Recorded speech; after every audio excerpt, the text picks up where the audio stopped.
Looking for my crown. I put it in a safe place and I couldn't remember where I'd put it. Hi, Julie. Hi, Candy Girl. I'm wearing it. That's why I'm late. I couldn't find it. Couldn't find my crown. It's not really a crown, but this is as close as I'm going to get. It's a tiara. But I have to keep putting my head forward, otherwise you won't see it. Unless I wear it like Paris Hilton, you know. I don't think that's quite right. No, I think I'll put it there. How about that? Hi, John. Yes. Hi, Crystal Lynn. Hi, everybody. Well, it's welcome from the kennels today because I've got little Gigi and I've also got my son's dog, Puppy. So it's Dog City here, which is lovely. Hi, Chrissy.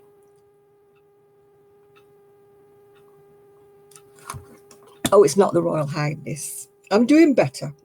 You may or may not have seen it on Facebook, but I stepped on a bee this morning and the little bee stung me. And no, you're not late, Addy. It's me that was late. And it stung on the instep of my foot. Fortunately, my son and daughter-in-law were coming round with the dog. Otherwise, I don't know what I'd have done. I'd have had to hobble to the walking centre because it was stuck in my foot. And of course, being on the instep of my foot, I couldn't even find it, couldn't even see it.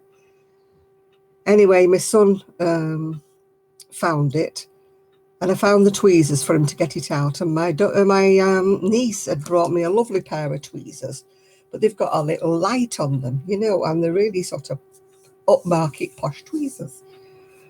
And of course, my son said to me, why do you have to have tweezers like this? Why can't you not get an ordinary pair of tweezers like everybody else? And I said, they were a present from your cousin. So he said, oh. I said, and my other tweezers weren't tweezing. I don't know whether you have this problem with tweezers, but after a little while, I don't know whether I bend them or what I do, but they stop tweezing. Yeah, do you like it? It's lovely, isn't it? Yes. I didn't find a crown, but I did find, well, they had paper crowns, and I thought, that's not going to last me a minute, is it? Yes, we've got hammering rain as well. It was nice this afternoon. I was sitting on the decking, but I've had to put my cardi on because I just had my vest top on and it was cold. So I had to go and rake. Don't ask me what pattern it was. I got it off Etsy. I've no idea, but there's 1,003 of them on Ravelry. And I was using up some of my, I think it was Red Heart. Yeah. Yeah, I've had to go and put a cardigan on. I was so cold, yeah. I'm going to start something, and I've got this Red Heart Super Saver. It's called Violetta.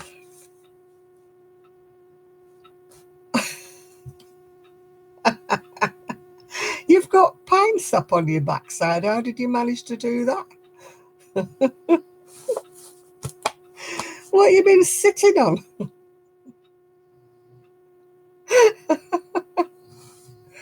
Oh dear, I don't know that bee sting in the instep. Oh, the picnic table. Yeah, that bee. It was in me. I couldn't even see it because it was right in the middle of my instep. Wasn't in an accessible place. Yeah, well, I'm doing one of those. I can't show you the pattern. Well, I could if I went on Etsy, because I haven't printed it out because it's got about 48 pages. Yeah. Well, it would have been interesting if it was in a very inappropriate spot. You know what I mean? It might have been tree sap stuck to your BTM, you know. You might have made it onto one of the Walmart pages, yeah. Oh, God. Oh, have you got antiseptic on your adherent? Oh, dear. Well, we were trying to decide if it was a bee or a wasp that had stung, that had stood on. And but I didn't know what it was because I just killed it and threw it out the window. So it must have been a bee then, because it definitely left its stinger in it. I've been very, very lucky then, because I'm usually allergic to bee stings. Maybe that's why it didn't object when I battered it one and threw it out the window then. It wasn't a bumblebee. No, definitely not a bumblebee. It was a honeybee. It was a little thing. That's why I was a bit confused whether it was a wasp or not. But I tell you what, I didn't have hurt. I don't have any rubbing alcohol. I don't know what that is. Everybody mentions it in America. They say rubbing alcohol. And I'm like, what's that? What is it? Maybe if I went to the chemist, they'd know what it was.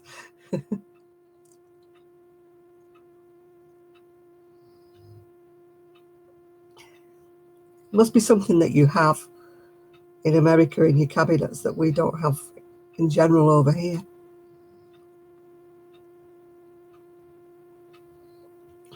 I've got some afterbite, but I didn't know whether it was the same for a sting, because it just says afterbite. It wasn't a bite, it was a sting. Yeah, my daughter-in-law said if it was a bee, it was baking soda. If it was a wasp, it was vinegar. But I couldn't tell her if it was a bee or a wasp. So it's got nothing on it at the moment. Just stings. But my son did get it out. It was quite a long stinger, so I think it must have been a bee. I didn't realise I was barefoot. I was going, opening the curtains. I'd had my shower and got dressed, and I was opening the curtains, and I just felt as though I'd stepped on something, and it was like, it just jagged right up my foot. And I'm like, oh, if it's a bee, I'm allergic to them. Yeah, I've done afterbite on mosquito bites and flea bites and all kinds of bites. The shawl behind me is actually Sue's. If you saw my last video, it's lovely and sparkly. I don't know whether you can see it or not. She's left it for me to put on Etsy, but she hasn't phoned me to tell me how much she wants for it yet. But it's very, very nice when you get close up. I don't know if I can do a close up of it. It's very sparkly. Oh, I don't know if I've got any baking soda. I'm not a baker, you see. Oh, come here, Mr. Shaw or Mrs. Shaw. Oh, trust me to demolish everything.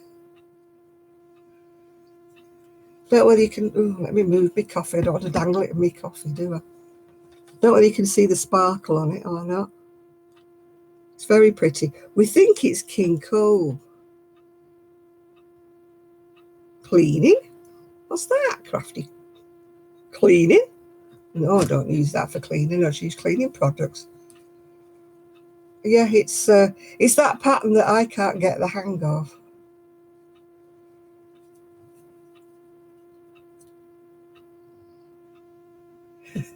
You know me and cleaning. Something I do every spring. Whether it needs it or not. Yes, sparkly. It's a bit like the stitch from the what's it called? It's in Stitch and Bitch. Oh, I can't remember. There's a shawl in the Stitch and Bitch book, and it's got that stitch to it. But that's a very, very big, like sort of triangle. This one's more of it's a very, very sort of long but shallow shawl. It's a nice shape. I've tried this pattern umpteen times, and it won't go in my head. You know, some patterns just won't go in. They're very, very... It's not the fault of the pattern. It's me. I just cannot get it in my head.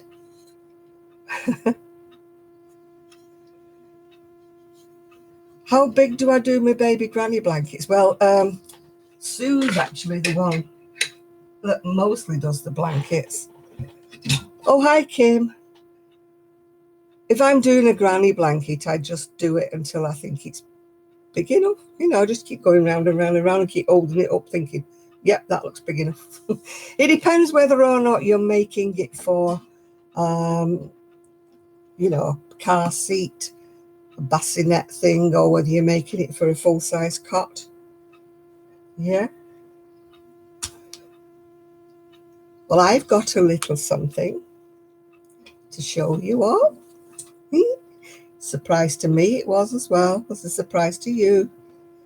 The postman came this morning with a big box, and I'm thinking, I haven't ordered anything. The only thing I've got to arrive is a mascara, and I didn't think it was going to arrive in a big, huge box. So I'm thinking, I don't know what this is. What could it be? So I opened it up. And to my surprise, I have given birth. I have given birth. Here he is. As he's sort of a unisex baby, I've called him Jamie, so that it can be spelt two different ways as to whether he's a girl or whether he's a boy. It's Jamie.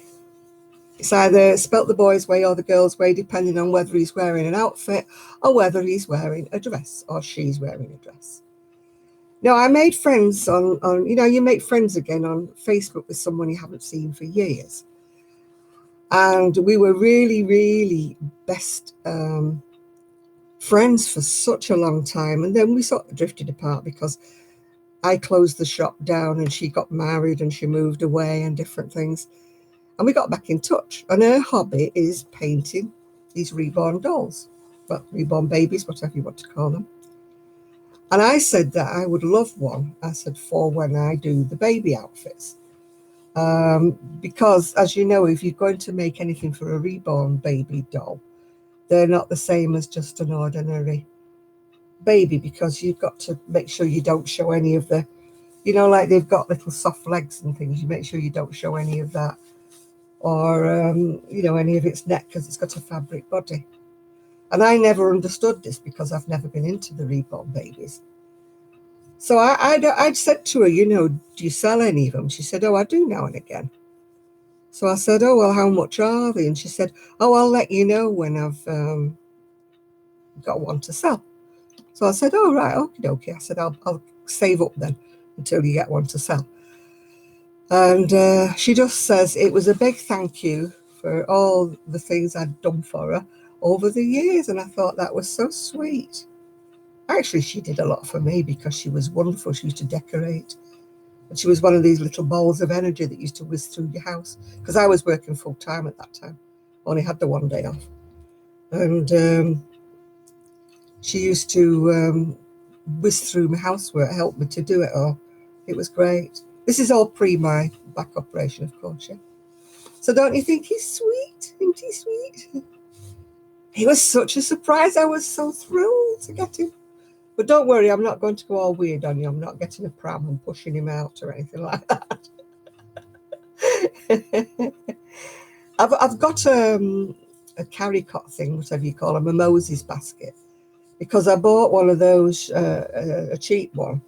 It's not very good for a proper baby. Is he bald? Yes, he's got like painted hair. Gigi's not bothered, actually. He's a redhead, or she's a redhead, whichever it is. Look, she's a redhead. Can you see? She's got like little strands of hair painted on. She's not got real hair. If you look, her eyebrows, or his eyebrows, are ginger. Yeah. So, and it's heavy. It's like weighted, you know, like I've got dollies, but they don't look like real babies upstairs that I used to use, you know, for my, yeah, it's a ginger. I put him back in his box. Oh dear, I nearly crippled him. I bent his legs from underneath him. Nearly crippled my poor baby. You can tell I was a really good mother, can't you?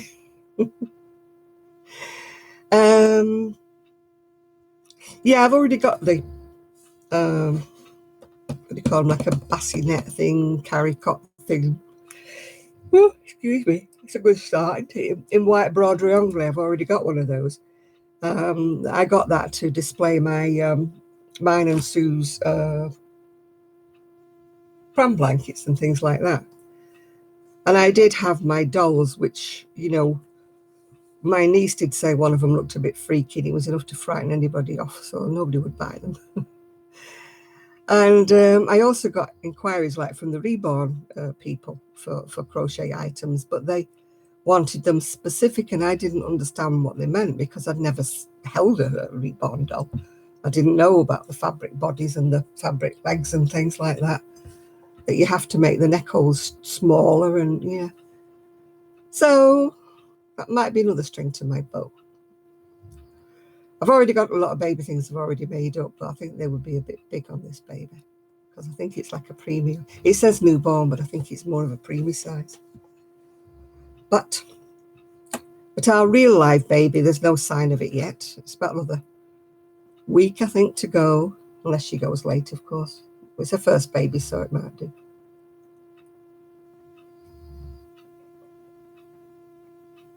My chatter's stuck again. It does this every now and again. It just sticks. I can't think that everybody suddenly stops, talking all at once. Yeah, I was lazy today because my niece is in Brighton with her husband. She thought she would get a holiday in with him because he must have been feeling a bit left out because she was in Spain with the girls she used to work with at the other school she was at. And then she was in Sicily with her mum. So I think she thought, well, I better go away with my husband. But he's not a sun fanatic. He doesn't like, going anywhere and lying in the sun. So they both like Brighton, so they've gone down to Brighton for the week. So I had to order my food online. What?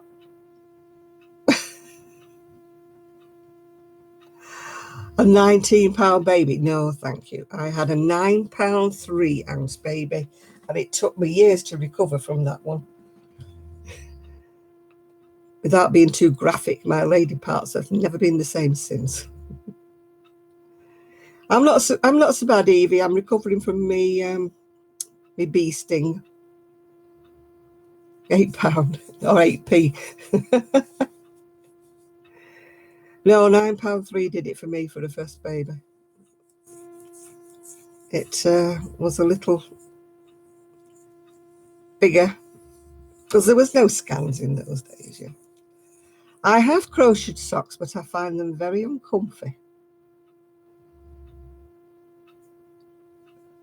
There have been babies quite a few pounds, but I don't know about £19. I know there's been 14 and 15 pounders. Yeah.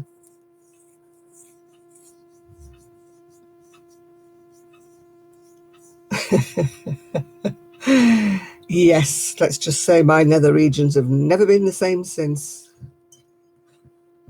£9 3 and breach. It wasn't a pretty birth. If it had come head first, you might have stood a chance, but when he was being naughty and I was shouting at him, he always used to say, yes, and I didn't even come into the world the right way around. I used to say, no, you've always been awkward. But it's one of those things, isn't it? Yeah. I got a phone call yesterday from my ex-husband. And he said, do you realize what today is? And I said, yes. It's our golden wedding anniversary. Or it would have been, it would have still been married. We were still married for our silver wedding, although we didn't celebrate it because we were in separate places. But obviously we didn't celebrate the golden wedding. But I think when my mum and dad had their golden wedding, I thought they were dead old people. But I did get married quite young. Too young.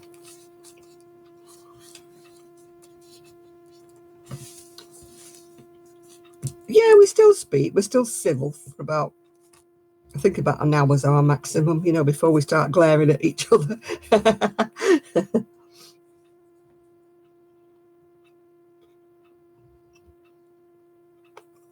I've got 2 sleeping dogs. I've got Poppy at my feet, and I think Gigi's in the front room on his little bed.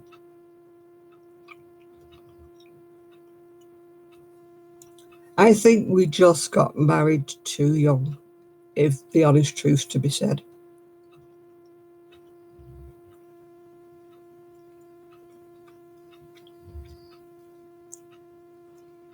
Oh dear. I made 22 years, but then I do have an awful lot of patience. There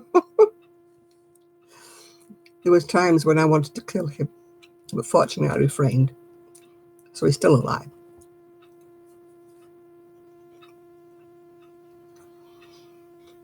We married too young and then had a child straight away, and it wasn't a good thing. I think if I could have either got married maybe in my 20s, 25, 26,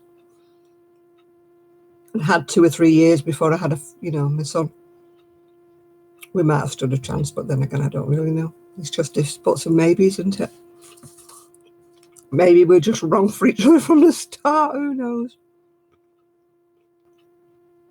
I know I thought I was in love, but what did I know at 22? Didn't know a thing. Married at 22, a mother at 23. Way too young.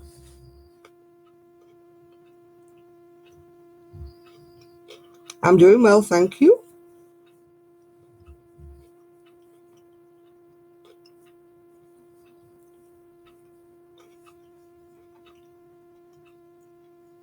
Oh, my son was grown up when I split up. Must have been, I must have been married about 23 or 24 years, come to think about it, because Arian was about 22, 23 when we split up. So he keeps saying he was a teenager, but he wasn't. You know, he definitely wasn't a teenager when we split up. Because he'd finished college and everything like that. I've got 3 step grandkids and soon to be, I don't know whether it's 9 or 10 great grandchildren. I've got a great grandson due any day. Yeah, I mean, some young marriages work out, don't they? You know, they get married at 16, everybody goes, oh, it won't last, and they're still there years and years and years later. But like the majority of teenage marriages that I've known have all split up. You know, the ones who got married before me. In fact, when we got to about 21 years married, we were the only couple that got married when we did that were still together. Sad statistic, really, isn't it?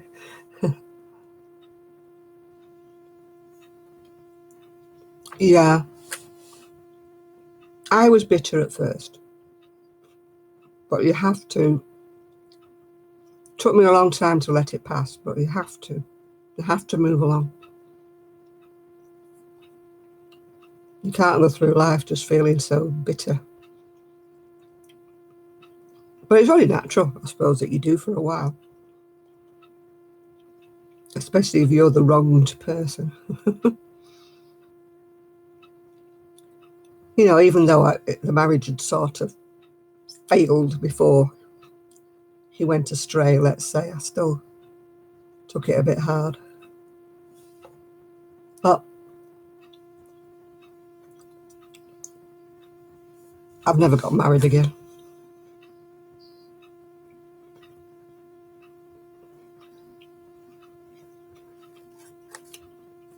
Yeah, it's nice having step grandchildren, but it's not the same as having your own. I mean, my step grandchildren were grown up when my son married their mum. So it's not like you've grown up with them from being babies, is it? It's like, you know, you suddenly get introduced to this family of grown-ups. So I've never been really their grandma or anything like that.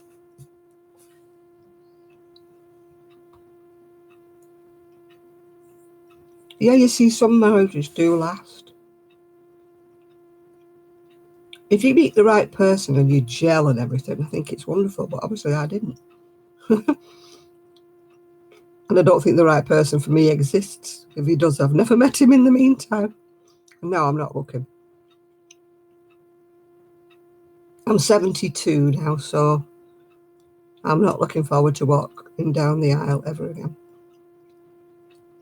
I did say when I got divorced I wouldn't get married again. And I haven't.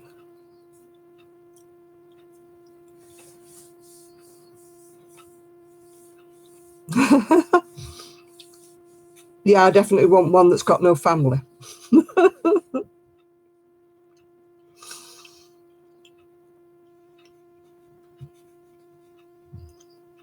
You know, I don't want any of his kids chasing me saying I've married him for his money.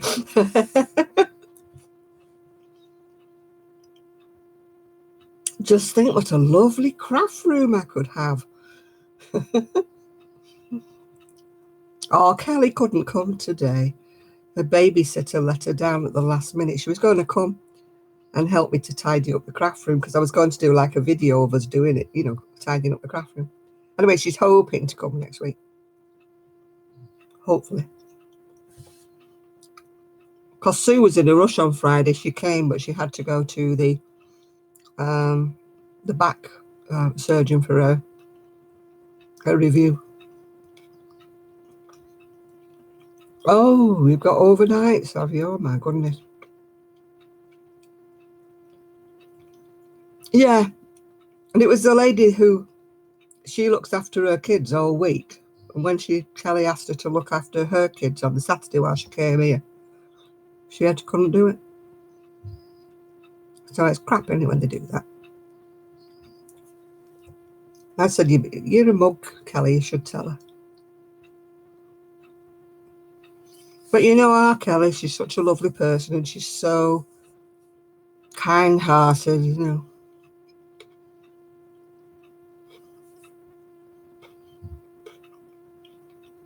She is, honestly. I wouldn't look after somebody's 2 kids for all the school holidays with her own 2 kids. And then the minute she asks her to look after them for a few hours while she goes out, she says she can't do it. I would have said, right, well, I can't do your kids next week.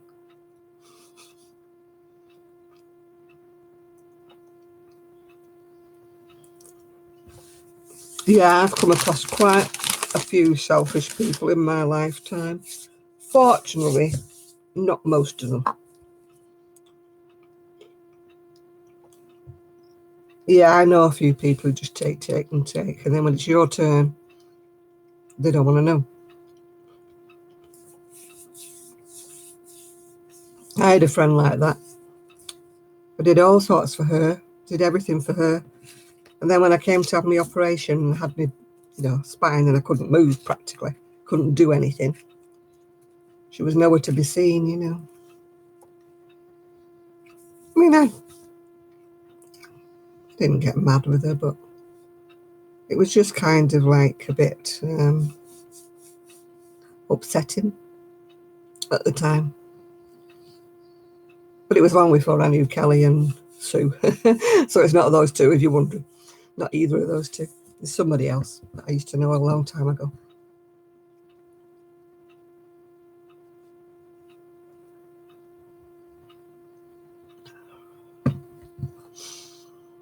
But we all meet them in life. I think they're there to teach us a lesson. Right, Kim, are you going to watching the TV with your hubby? My hair's a bit of a mess today. Bye-bye, Kim. Have a nice time. Though my hair was greasy, and I couldn't get it to sort itself out. So I read somewhere that if you washed it with, like the dish soap, wash it up, liquid or whatever you want to call it, that it would get rid of the grease. Well, it has got rid of the grease, but it's made it go a bit weird. It'll be okay when I wash it with shampoo again, hopefully. But it did get rid of all the gunk that was building up on my hair. You know, when you wash it with certain shampoos, I'm sure they put added things in your hair. So your hair always looks a bit lank and a bit greasy even when you've washed it. So I thought, right, I'm going to give it a good scrubbing with the dish soap. But it's gone a bit sort of strange now.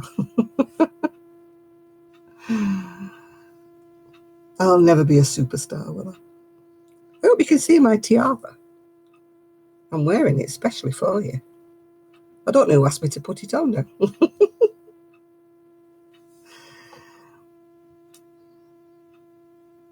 I actually got cold. I had the doors open because the dogs like to go in and out of the garden, you know, when, obviously, if they need to have a wee and such.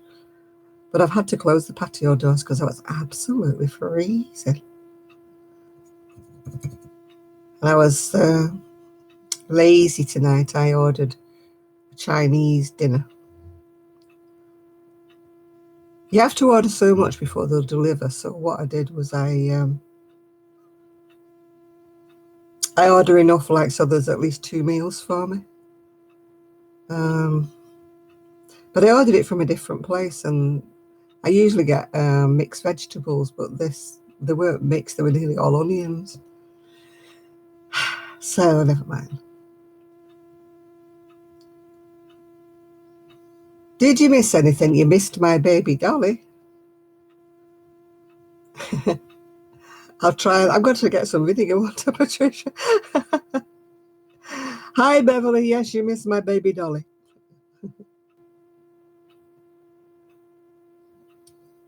This is one of Sue's, this. I'm not taking credit for it. It's not one of mine. It's one of Sue's. It's that pattern that I can't get to grips with. So she's tried to show me, but it's lovely yarn. It actually glitters a bit. It's something, I think it's King Cole. When we were doing the video, we both said King Cole at the same time. So I think it was King Cole, yeah. Oh, getting a Facebook message saying, enjoy your dinner. I've eaten it now. It was very nice. I've got enough for tomorrow. The chat's gone off now. A lamb Henry meal. I've not seen one of those. I know, she's absolutely so busy, Beverly. She's not even made the baby thing for her own baby to be yet.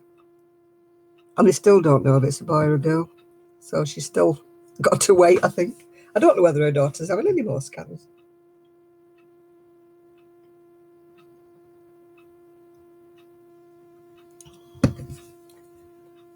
Sue's sort of half convinced that her daughter does know what it is, but she's just not saying. But Sue has seen the, oh yeah, I've got my tiara on. But Sue has seen the scan, pictures, and all you can see is the baby's spine. Oh, I've not seen those. Yeah. I've been trying to do salads recently. I've been trying to eat healthily because of my diabetes and stuff like that. But I'll never be good because there I am eating a bit of chocolate, But I don't do it once a week. I have this urge, like about once a week. I have to have some chocolate. But we all have to have our vices, don't we? Mine's not really chocolate. I don't eat it. I haven't taken my pills. Did I get the cardigan finished? The baby cardigan with the hood on is finished apart from buttons. I started another baby cardigan, that pale blue one I started on here, but I changed the pattern. It was just looking too stringy. It wasn't looking nice at all.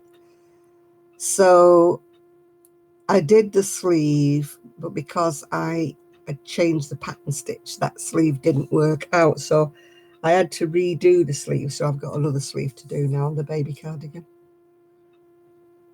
I know, you have to, don't you? you didn't have any treats in life, what would it be? It would be so boring, wouldn't it? I mean, I'm not really a drinker. I don't smoke. I don't gamble apart from the lottery. So you've got to have some vices in life, haven't you? So, but unfortunately, I'm not supposed to have vices in life because I'm diabetic. The joys of getting old, isn't it? I'm not a teetotal, Julie. I will have a drink, but I'm not a drinker, if you know what I mean. When my marriage was breaking up, I drank too much. Not to the point of being an alcoholic, but I did drink an awful lot. It was just to try and block everything out until the marriage was over, if you know what I mean. That awful period when you're splitting up, but you haven't split up, if you know what I mean. I just drank far too much. So once he moved out, I decided to stop drinking, and that was it. I didn't drink anything for about 5 years. Now I will have a drink, but I'm very, very limited to what I will have. I'll have a drink. If I go out socially, I might have a couple, but I don't want to get the taste for alcohol again, if you know what I'm saying. I can't afford it anyway. I wouldn't be able to buy me yarn if I had to buy alcohol. Oh dear, I don't even like wine. You know, when you go for these meal deals and they give you a bottle of wine with these meal deals, I say, don't you have anything else? And I have 2 bottles of the sparkling stuff that isn't alcoholic instead. Because if anybody gives me wine or anything like that, I just leave it until I can find somebody to give it to, because I really don't drink it. I do occasionally have a gin and tonic, but it makes me go very sad for some reason or other. Makes me weep uncontrollably if I have a lot of gin.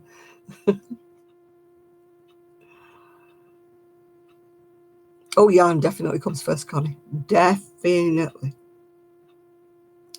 We've got a new baby across the road. Well, she's not that new now, but... And I said to her, Mummy, what's she called? And she said, Connie. So there you have my little baby across the road called Connie. I must admit I hadn't heard that for a baby for a long time. Yeah, the only wine I like is that really cheap fizzy stuff. You know, that Lambrusco. The stuff that you pay about £2 for a bucketful, you know. You never hear, well, we've got a new baby called Connie across the road, yeah. Yeah. I don't think I know any Connies. I used to know a Connie when it was my mum's age. It was one of my mum's friends. She was a Connie. But no, I think you're on your own with that name. Unusual. But there's a lot of names I haven't heard of. But I do like more traditional names. That's why I picked Jamie for my baby dolly. I didn't want to call it Clint or anything like that. Bluebell. No, I didn't want to call it that. Oh, somebody sent me an attachment. I'll have to look at that later. Can't look at that while I'm on here. Yeah, I don't know what I would have called her if I'd had any more children. I don't know what I would have called her. Well, I thought Jamie was all right when he's dressed as a boy, but also Jamie, like Jamie Lee Curtis, is all right for a girl. So that's why I've called it. Shouldn't call it it, should I? Call it Jamie. Yeah.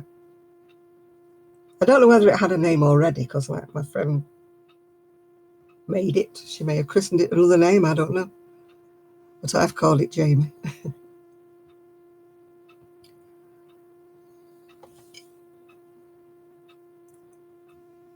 Oh, Charlotte, yeah.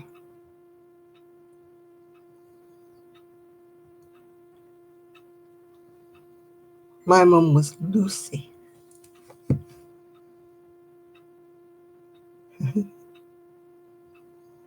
Yeah, Lucy. I don't know where she got that from. But then my niece's friend called her baby Lucy. So it's more of an up-and-coming name.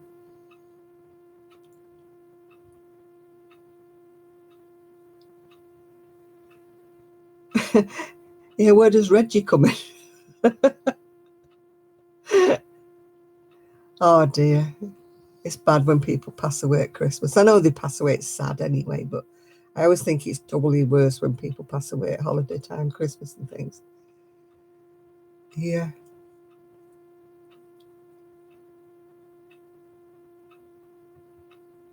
Poor Reggie's only got one name, has he, Connie? Couldn't think of anything to go with that.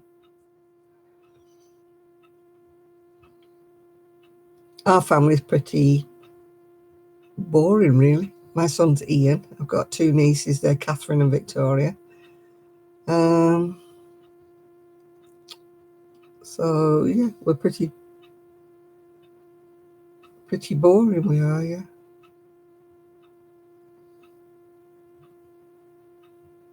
But all the old names are coming back, aren't they? Like the Alfred and the Alberts and the names like that are coming back.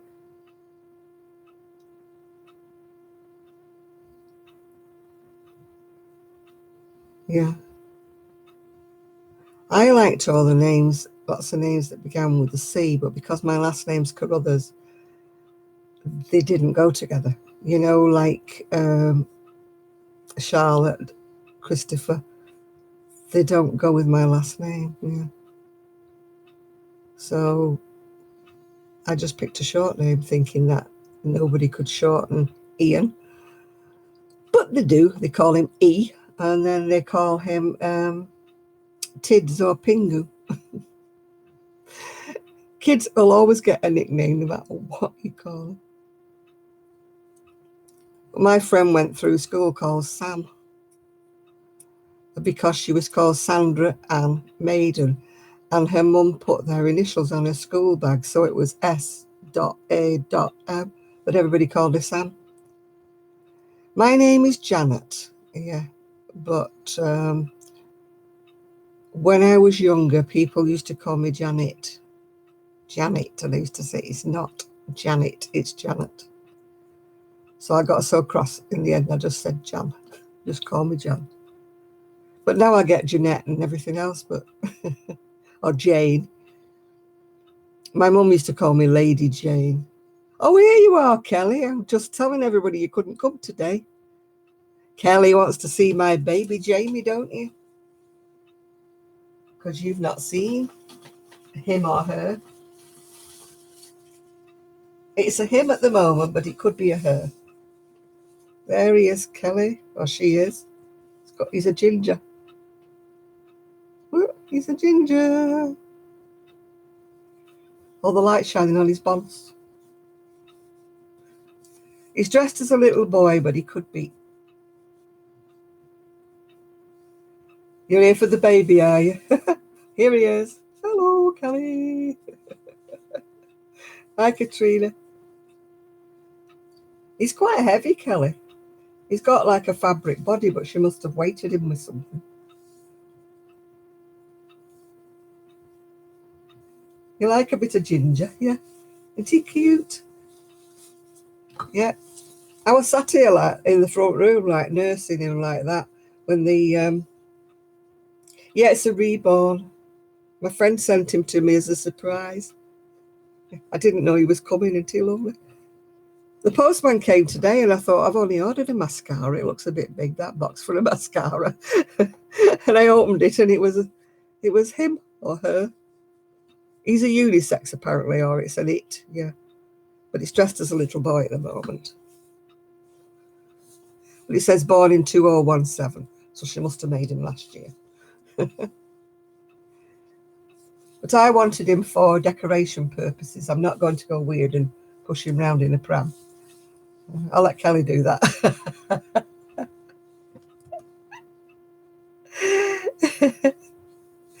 I know Kelly always loves it when a parcel comes, and she always misses them, don't you?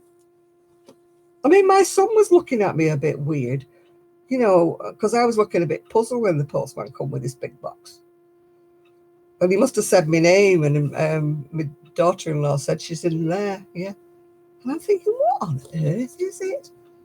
So I opened it up. And then it was in like another bag, and I'm thinking, what is it? It still didn't dawn on me what it was. And it was him or her. But he's dressed as a him at the moment. But I'll put him back in his cardboard box now. See, we're too poor to have a crib. He has to go. But you find yourself automatically, you know, like holding its head. And like you don't want its head to drop off or something. It's amazing. The minute I picked him up, I was just like automatically nursing him and rocking him.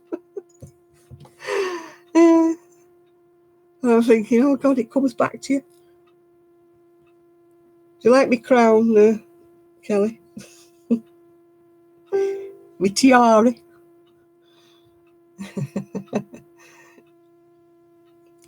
Yeah, he's in a cardboard box at the moment, Patricia, yeah. Yeah, I'm not... I've got, like I said, I've got Moses basket, but it's upstairs with a towel over the top of it to keep it clean. It's not kind of like on display, it's on top of the wardrobe. I'm not one of these women that I'm going to put it in this little carry cot, you know, in the corner of the room and cover it up and let everybody think it's a baby. No, I'm not going to do that. It's going to live in its box. Keep it clean anyway. No, you won't see me doing videos where I'm pretending to feed it and change its clothes. You won't be seeing any of them from me. I wanted it purely for display purposes. Yeah. Yeah. No, it's just so funny though. The minute I picked it up, it was like the same weight as a baby. And it was like sort of automatic to put it in the crook of my arm, you know, and look. Well, I did it like to look at it. I didn't want to go like that to look at its little face.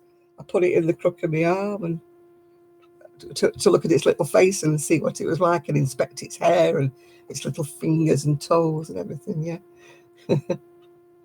Just you watch, Kelly, when you come down here, I bet you pick it up, yeah. Well, that's what I wanted it for, Connie, as like a prop, if you know what I mean. I'd thought about making clothes, you know, for the reborn community, but I found out that like ordinary baby clothes don't really fit because, of course, they've got a fabric body. So you can't have anything too loose at the neckline because it shows, you know, the body. And you can't have anything that shows the legs and where the arms, you know. And yeah, I got lots of baby things and I thought, oh, well, they'll just sell for baby reborns. But apparently, no, they don't sell for baby reborns because the baby reborns are completely a different shape than a real human baby. So you either make them, I think, for a reborn or you make them for a proper baby. I didn't have much success when I tried making baby things before, but I think I went for the more traditional baby clothes, and maybe people would rather have the more modern styles of things. I've got hiccups now.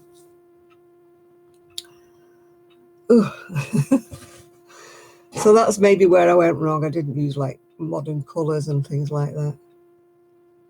So we shall see. I'm still making baby things for our baby to be. I've made the hoodie jacket, that's finished, except it's got no buttons on it. I'll show pictures of it when it's done.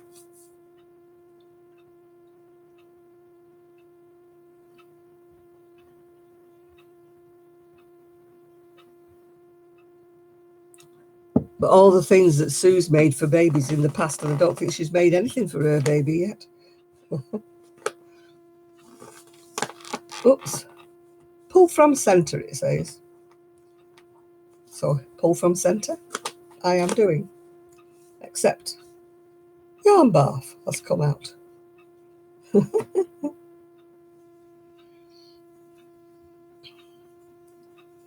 I'm making one of those, oh, what they call, she does them on Etsy. I can't show you the pattern because it's about 48 pages long, so there's no way I'm printing that out.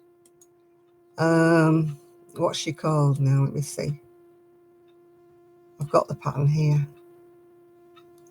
Mermaid Cat Designs. She does some quite basic, you know, kind of designs. Yeah, if you look on Etsy, she's called Mermaid Cat Designs. Well, the one I'm making is quite a plain one. It's just got a lacy V inserted at the front, but the back of the sleeves are all plain. So that's why I'm using this gradient yarn. Debbie Bliss, yeah. I find Debbie Bliss patterns come out big to me. I don't know why. But yeah, if you, like I crochet, so. Oh, you're going, Julie, right. I'll see you next week. I'll let you know if I'm ever in Manchester. Don't go down very often. Kelly does. You'd probably get more chance of meeting up with Kelly one day. We'd have to arrange a meeting in Abercarn. But probably you work, don't you? I don't get down at the weekends. It's too crowded, yeah. So thank you for joining us, Julie. Bye-bye for now.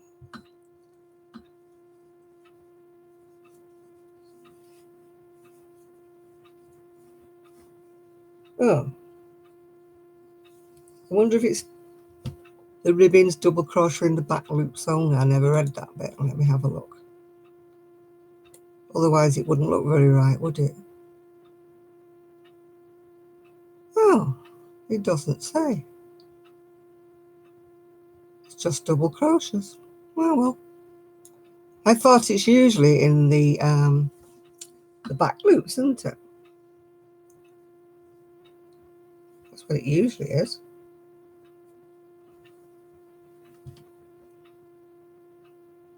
You suffer from anxiety. I'm lucky, really. I don't. Bit of depression now and again, but luckily I don't have anxiety. I would hate that. I don't go out much anyway, but it's not because I can't, if you know what I mean.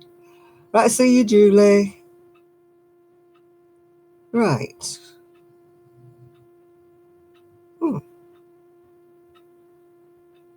Okay. No, you don't do it in the back loops, so it'll be a very strange looking rib. You've got to do 56 rows. Oh, that'd be joyful, won't it?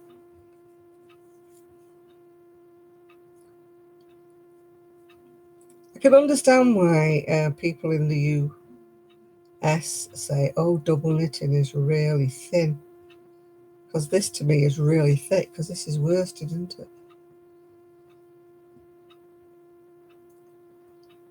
Nice pink and purple gradient. I'm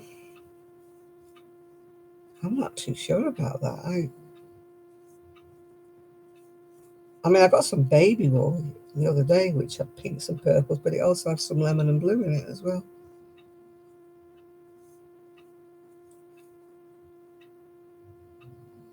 Just have a browse around, Evie. I usually browse online first because, you know, the online companies have all the range, don't they? Whereas when you go in the shops, they don't have all the range. Yeah. I can't think offhand at all of a company that has pink and purple. I'm terrible these days for not going out the house. If I don't have a hospital appointment, doctor's appointment, something like that, I do tend to stay in a lot, and I shouldn't do. I should get out because fresh air is good for you.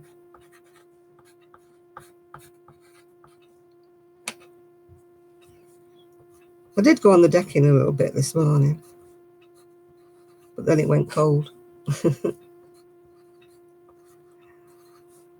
There are times when I wished I had a conservatory instead of decking, but beggars can't be choosers. I can't afford one of those, so I have to have a decking instead. Put my jumper on. King Cole Curiosity Purple Haze. Is that one that's got purples and pinks in it?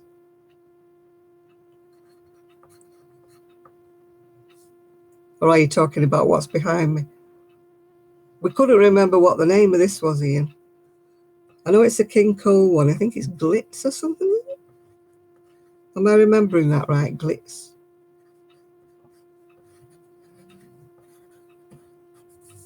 It is it? Yeah.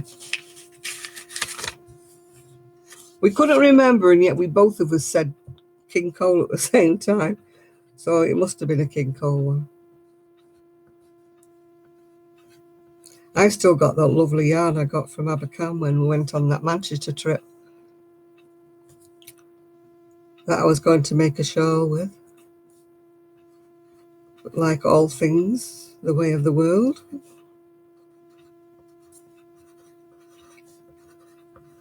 I'm full of good impressions.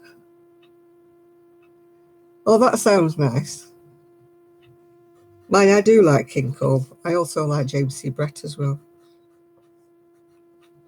I have my little favourites. Oh, knocking me tiara off here, Ian.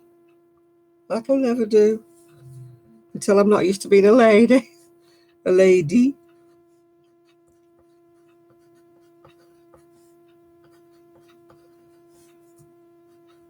If you wonder what I'm writing down my rows so I can cross them off.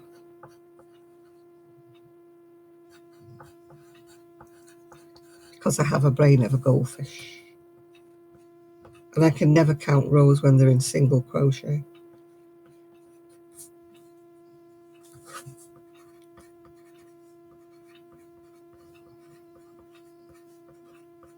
There we go. I've got 56 written down now. Away I go.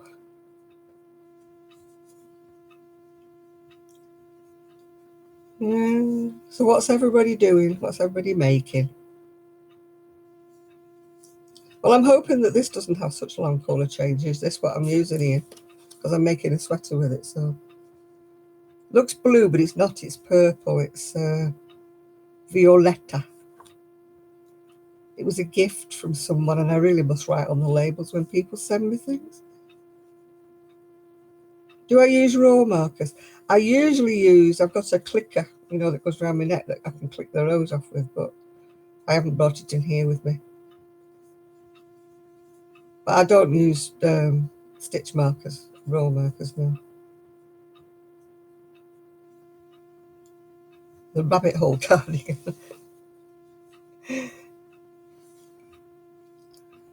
Is that what you're doing here, the rabbit hole cardigan? Hey, Jenny. I've seen that show, but obviously I've not done it, have I? Otherwise I would have shown it to you by now.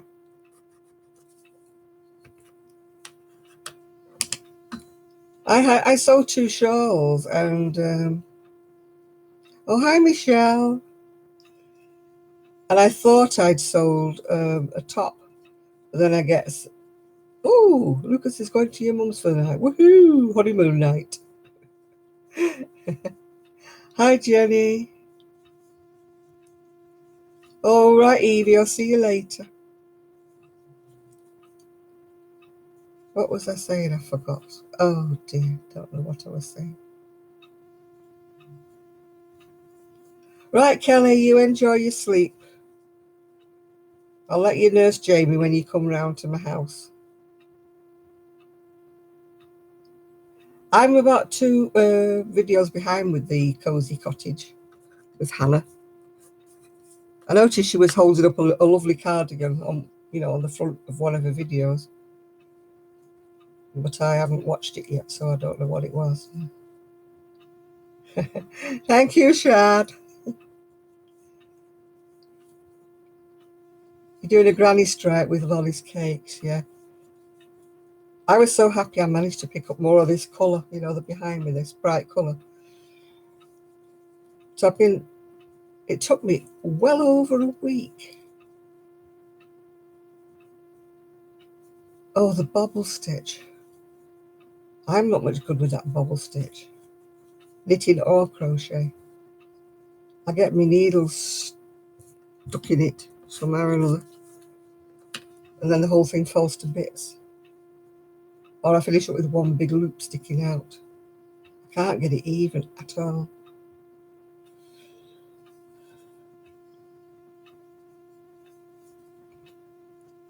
You've not seen the baby, have you yet, Jenny?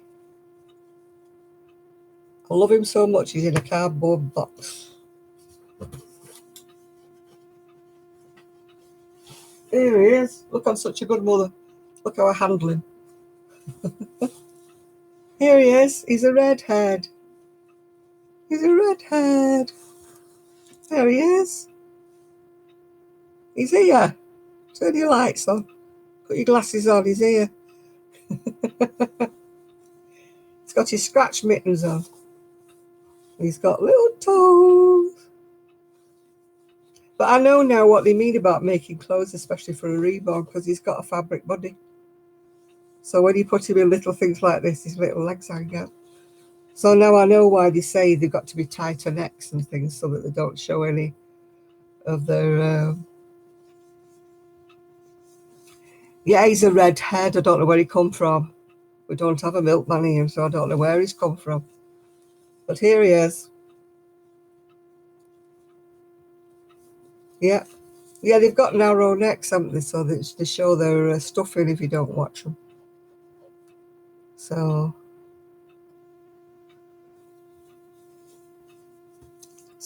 I was so surprised when he came, Jennifer. Really, honestly, I didn't even know she was sending him. It was such a lovely surprise. See what I mean about his little legs showing? Oh, he's only got painted hair. But at least it means it's...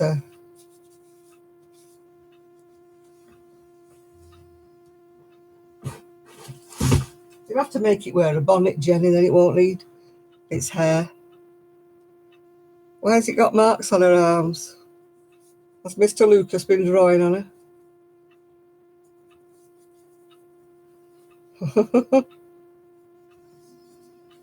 Yeah, you can always put a bonnet on a lack of hair. That's not a problem, really, is it? Oh, the previous person drew on her. Just got to say, don't let Lucas draw on her. Otherwise, she'll have, what do you call it, all over her. Mario's.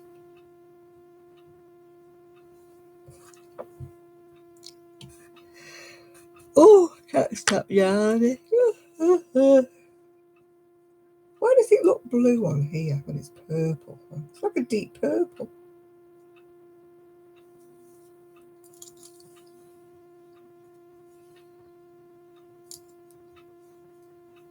Yeah. No, this one's not going to be. Don't worry, Jenny, it's not going to be in a little pram in the front room. I've not gone weirdo. It's in a cardboard box. Do you like my tiara? I'm wearing it in honour of my golden wedding. I can't get it to sit on properly. Oh, that's good, Shad. I've turned 72. I turned it a while ago. Yeah, I'm 73 in November. Ooh.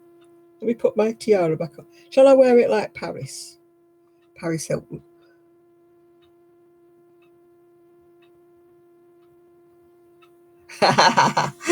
Yes. Yeah, freak my son out. He's coming to pick Poppy up tomorrow. Yeah, I'll wear it like Paris Hilton, shall I? She can pull it off, but it's funny enough, I can't. I wonder why. I look like a freak. I look like I've just been let out for the weekend. On home leave. Yeah, it's not like the Queen's, is it? I mean, well, she doesn't wear hers. She doesn't wear hers to breakfast, really. I mean, it must weigh a ton. I read somewhere how much the crown actually weighs, the crown that she got crowned with. I mean, at her age now, she's, 92 or something? They'd have to hold her up. She'd be on her knees if she put a crown on now. Poor thing.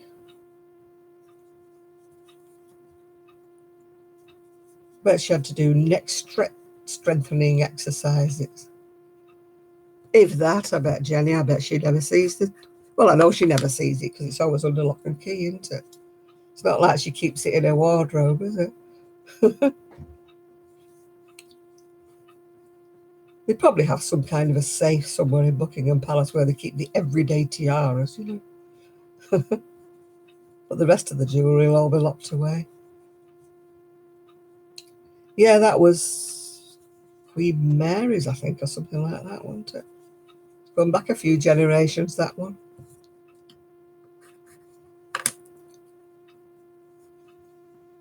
Must be nice when you've got a choice, isn't it? Come here and browse in all the jewels and see what you'd like to wear tomorrow, Megan.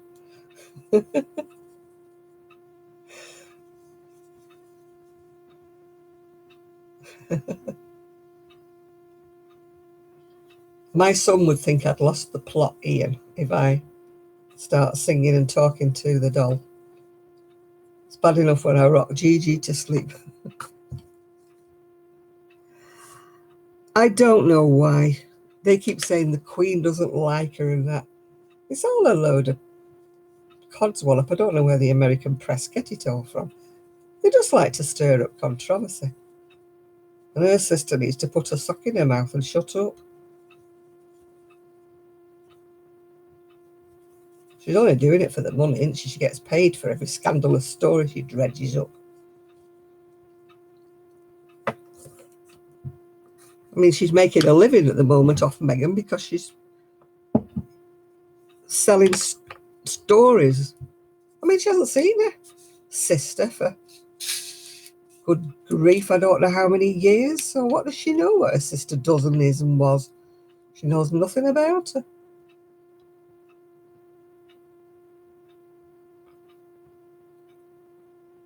I notice she's not exactly taking care of her dad, is she? Saying she's in a wheelchair and all this, feels sorry for me. Nope. She's not in a wheelchair. Somebody said she was in a wheelchair. She's just mad because her sister's got money.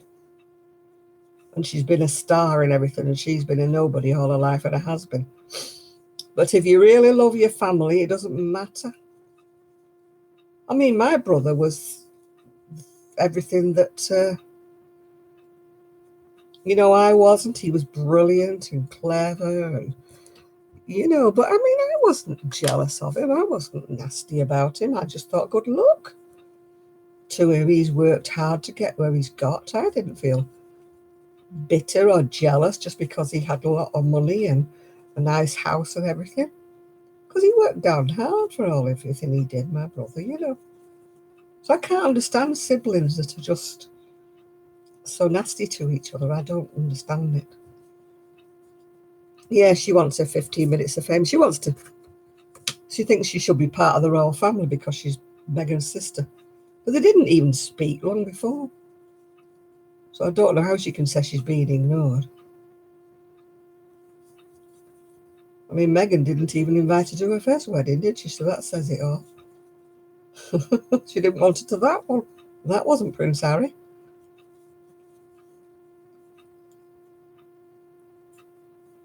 If she was my sister, I wouldn't want her anywhere near.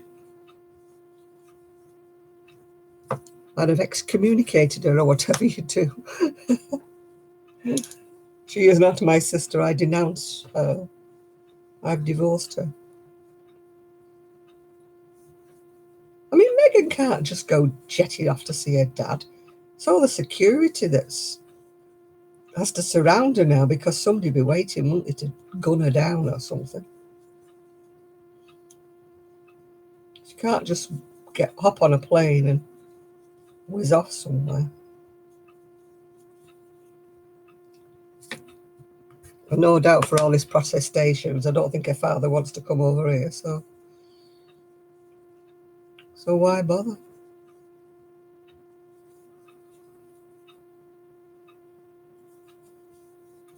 Yeah, they could do if they wanted to, but if I was Meghan, I wouldn't want to. If that were my sister, I think I'd cut loose as well. If my sister couldn't say anything nice about me, then I wouldn't want her as a sister, I'm afraid.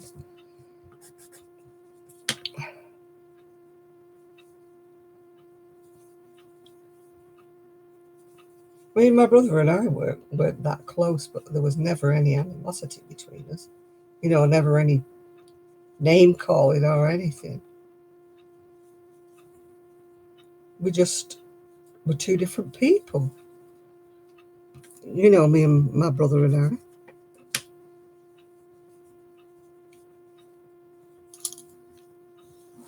Yeah, but I mean, you just don't. You don't rip your family apart, especially if you're in the public eye like she is now. Just be ladylike and just let it pass over.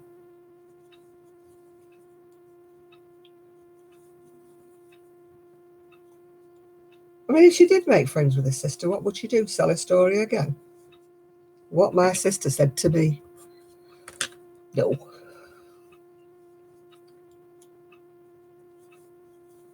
Yeah, she'd be saying, Meghan said this about the royal family and all that, when she didn't, exactly, yeah.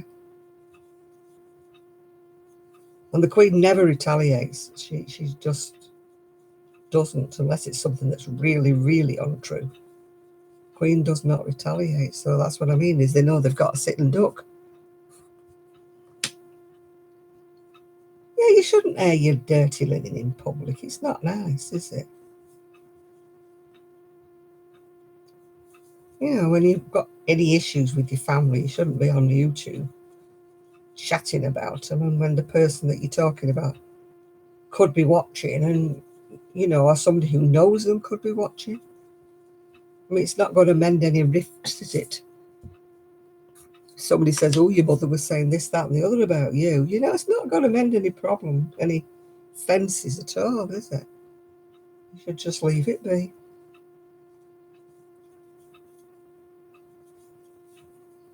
I mean, obviously, over the years, there's been, I won't say rifts, there's never been any rifts in our family, but there's been arguments. Every family has arguments. But you don't come on and say anything on YouTube about what's happened in your family. I don't, anyway. I might say something to my personal friends, but I just wouldn't. Oh, God knows what that means.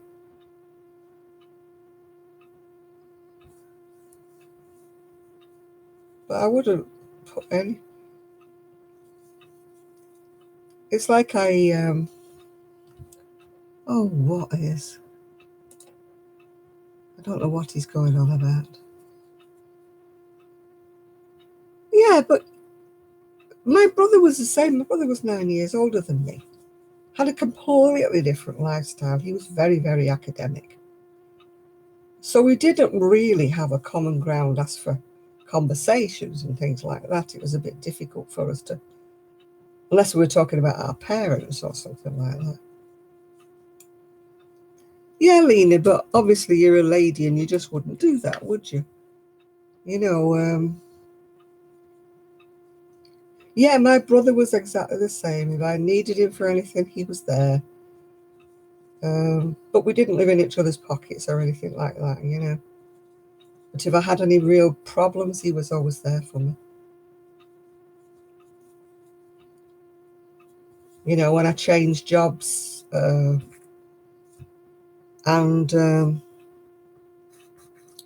it was Christmas when I changed jobs, and I found out that I wasn't going to get paid until the end of January because they paid every month.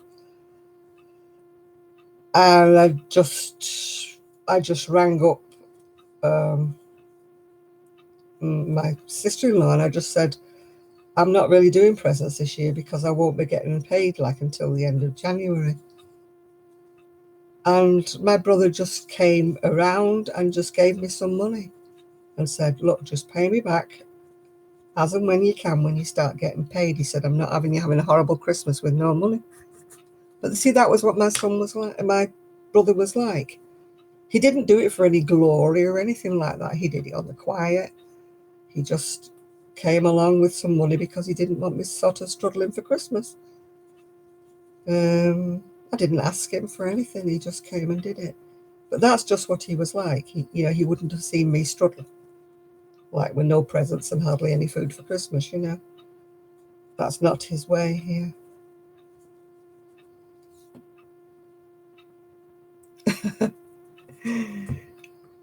I think I'm an age fluid person. You know, you have gender fluid people. I think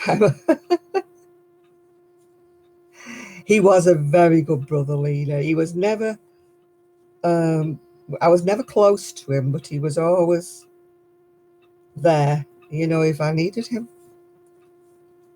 He obviously knew I needed some money, so he just came and gave it to me in an envelope. I mean, I must admit I was crying because I hadn't known which way to turn. Um, you know, you leave one job where I was paid every week, and then you go to another job and they only pay you at the end of the month. And I'd started in the middle of December, so they hadn't worked out my pay for December. I had to work until the end of January before I got paid. So it couldn't have been a worse time. Yeah. Yes, I am age fluid. I don't think of myself as having an age. Obviously, I'm not an age where I'm young. But I think once you get past a certain age, you're just a general age, if you know what I'm saying. Um,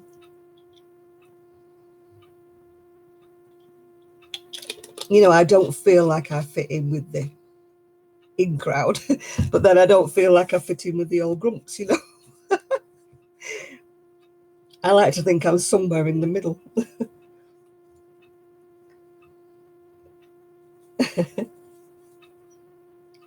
Yeah, I mean, I don't see just because people want to stereotypically put me in an age bracket that, oh, yeah, it was my golden wedding anniversary yesterday.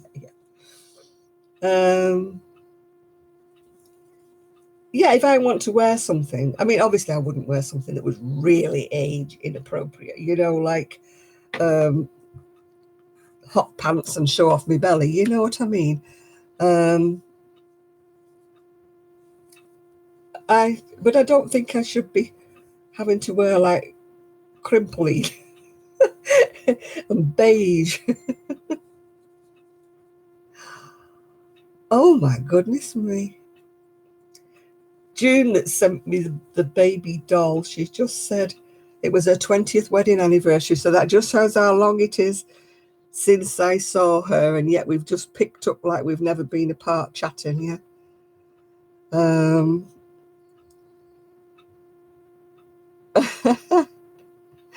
she can't believe it's that long since she last saw me because I've not seen her since she got married. Isn't that funny? 20th wedding anniversary.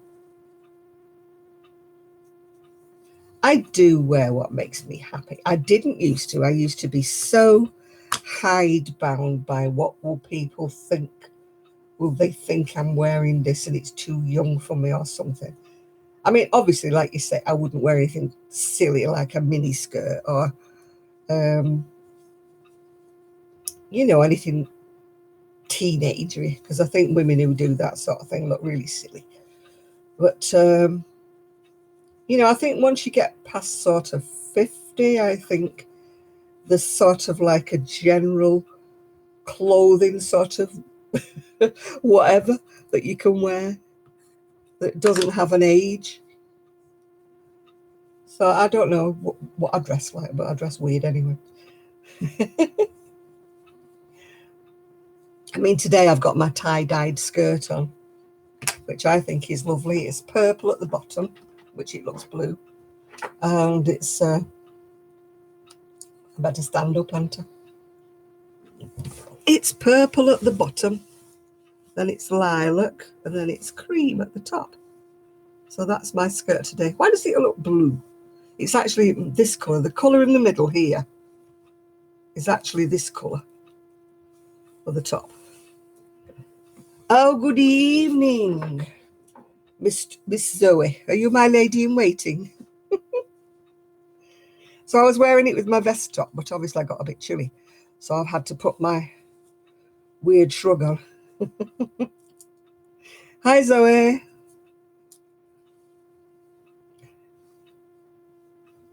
Are you getting ready to go now? Are you nearly ready?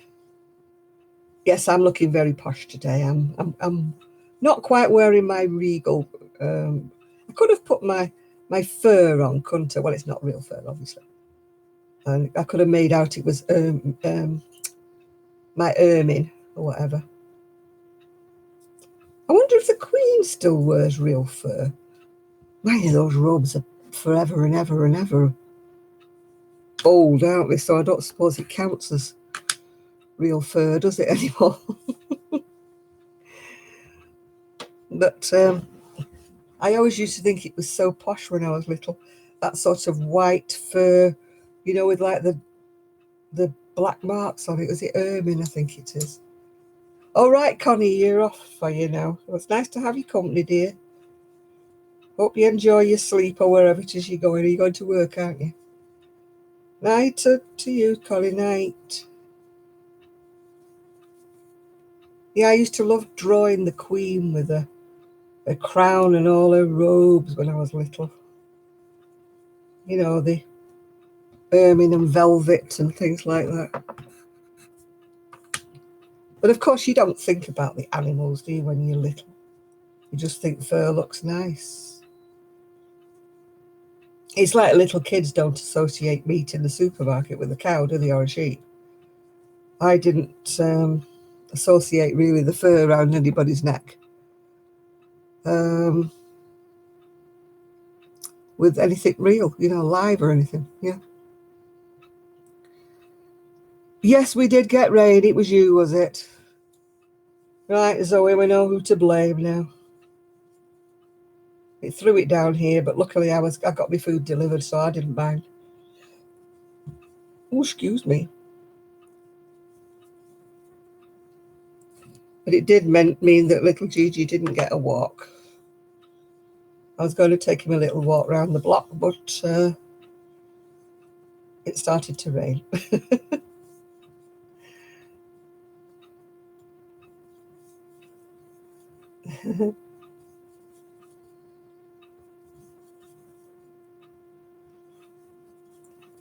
When I see Jan Keeling, I always think of Jan Leeming. We had a newscaster, didn't we, called Jan Leeming? And I always think of her when I see your name.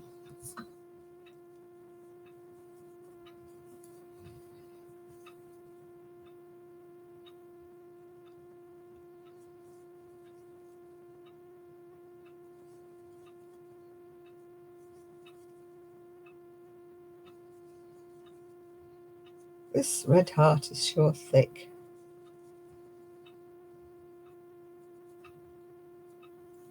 I'm using a 5mm hook and it's as tight as anything. At least it won't go baggy, will it?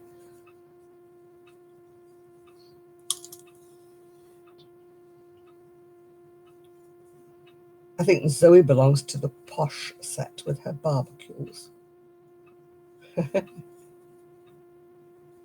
Yeah, I don't mind rain, Lena, as long as it's not when I'm supposed to be at a barbecue or something and eating outside al fresco. That's when it's a bit annoying. Oh, my bags are packed. I'm ready to go.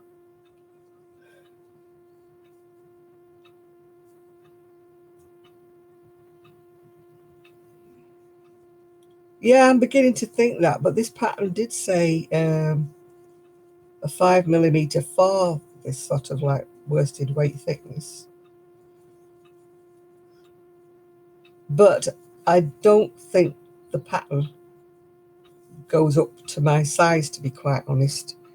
I've looked all over it. It doesn't actually give you inches. It just says like small, medium, and large. No, this doesn't feel sticky. So I might,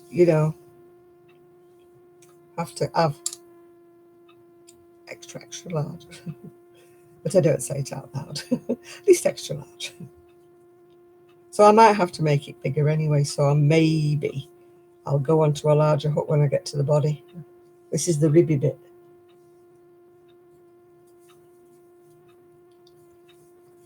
No, I don't mind red heart. People say, oh, it's squeaky and it's this, but I don't mind it. I like hearing rain. When my mum used to have a static caravan or trailer, whatever you want to call it. And I used to love lying awake hearing to the rain drumming on the roof. It was very sort of soothing. It's like when we used to sail, and I always had the bunk that they call like the coffin that goes down. Nobody else, I mean, I'm claustrophobic, but nobody else liked it. And you go down like towards the back of the boat, so it's like pointed. So it's like it's like having your feet jammed in. Your head's all right, but your feet are still. And that used to hear the waves because you were like below waterline, and used to hear the waves like bashing backwards and forwards, and the boat's rocking and that. So it just sends you off to sleep. It was great.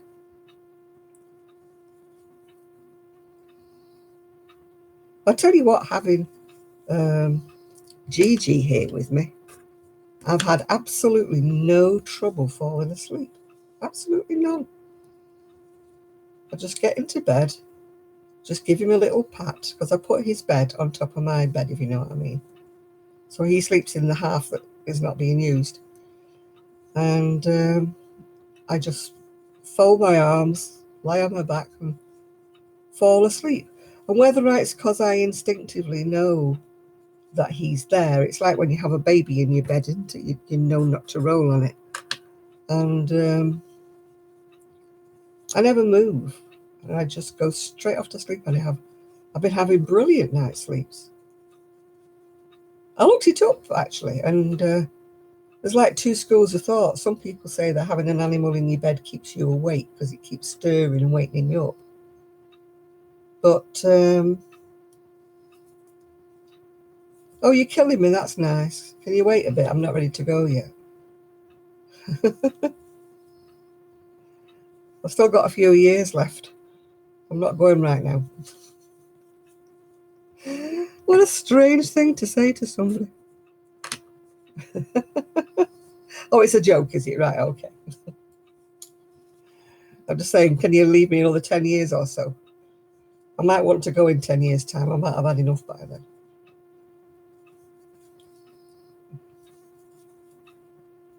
Yeah, as I said, there was two schools of thought. One school of thought is having an animal in your bed wakens you up and gives you, but no, I used to love sleeping. Gigi used to actually sleep in the bed, not under the covers, but on top of the bed until he started having his problems, and then I had to make him sleep in his own bed. I would love to get another dog, Zoe, but I just can't walk them, and it's just not fair. Dogs need a lot of exercise. I mean, even poor little Gigi, he normally gets a heck of a lot more exercise than I can give him. I mean, he's had a bit of exercise today, chasing around with Poppy.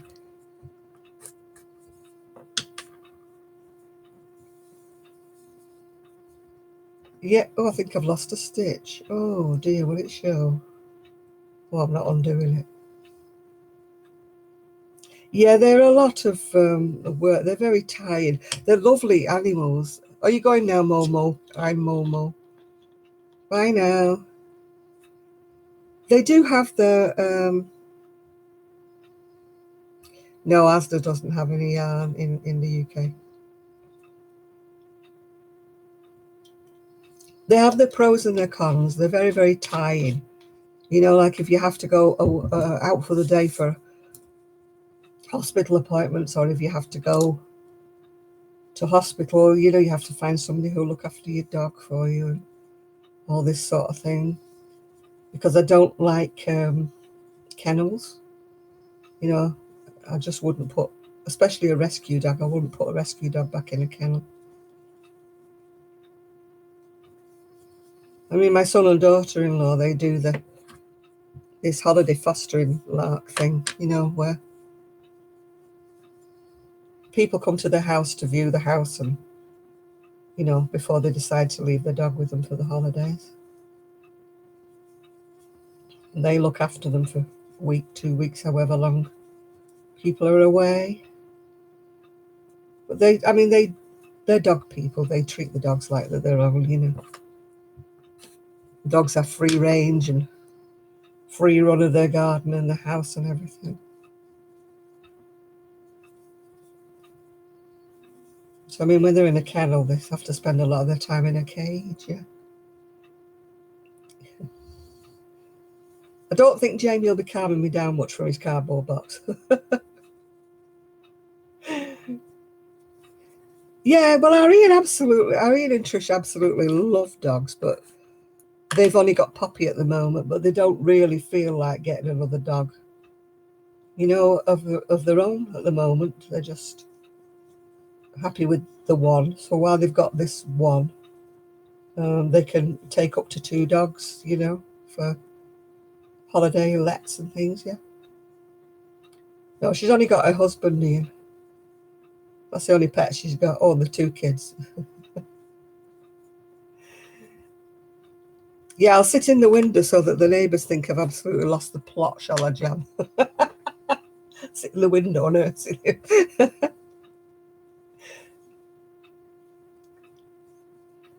And say, whoa, should be getting cats in a bit. Yeah, if I didn't look after Gigi, I probably would get a couple of cats, I think, instead. They're not the same as having a dog. They're not as interactive, but, you know, I do quite like cats.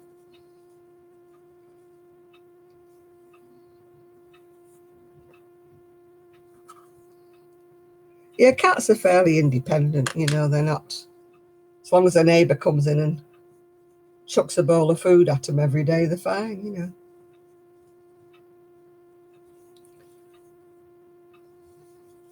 My neighbour across the road was a cat person, and they used to come in, change the cat litter and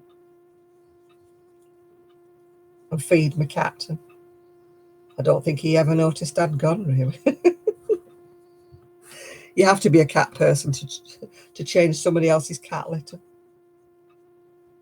Yes, I'm definitely going to have to make this bigger because I'm up to 49 rows and I'm only supposed to do 56. And that's supposed to be my waist measurement. Well, sadly, it's been a long, long time since that was my waist measurement. Oh, greetings from Bosnia. Yeah. Yeah, if I didn't have Gigi, I would definitely get a couple of cats, yeah. But Gigi doesn't get on well with cats. So I don't think that it would be a happy arrangement. Although you don't know, he may get used to them. But I wouldn't get kittens, you see. I would get, you know, rescue cats. So, you know, they may be as wary of him as he's wary of them.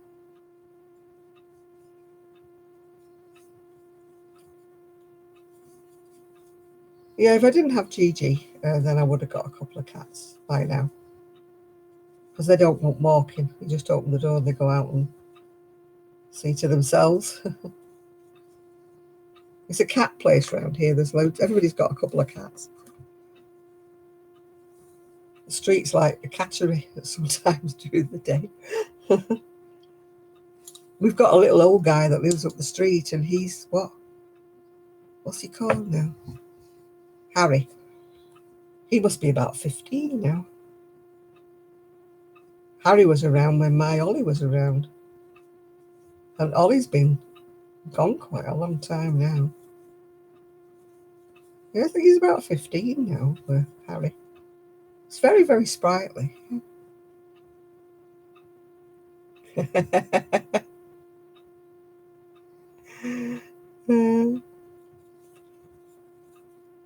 had a squirrel telling me off today.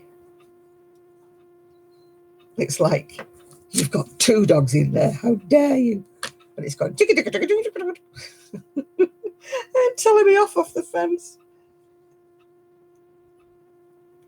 Oh, hi, Aaron. Or Aaron, is it? Not sure.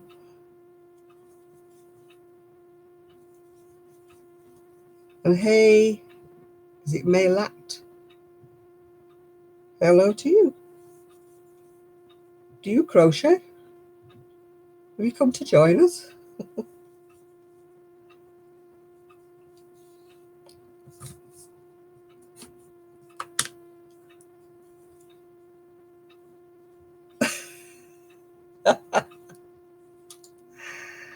Give a shout out again.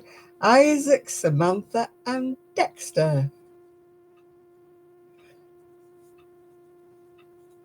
Your name is Claudio. Right.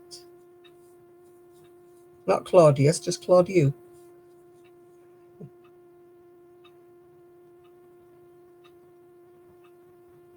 Yes, I am on YouTube, Aaron.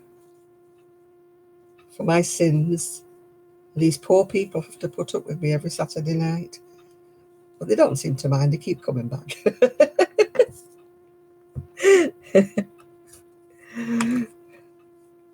All right, thank you, Aaron. Did I like the League of Gentlemen? I think I vaguely remember watching one of them. Yeah. Oh, thank you, Aaron. I'm not Romanian, no, I'm English. Are you Romanian?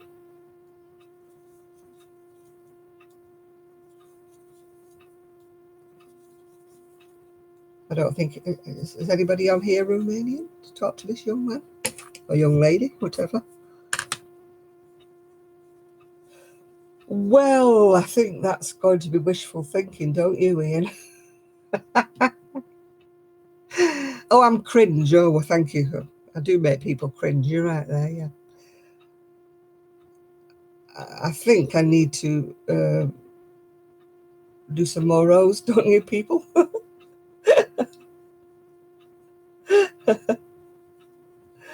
I wouldn't fit anybody except a dolly. Please, my mod. What's that? I don't know what you mean, dear.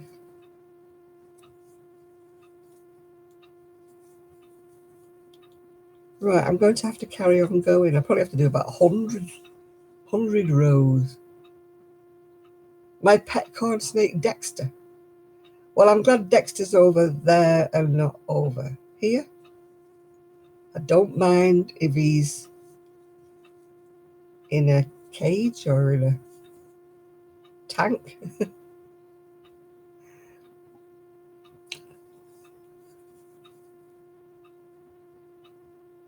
I don't speak Romanian now. I only speak English and a bit of very, very bad French. But it is only a bit.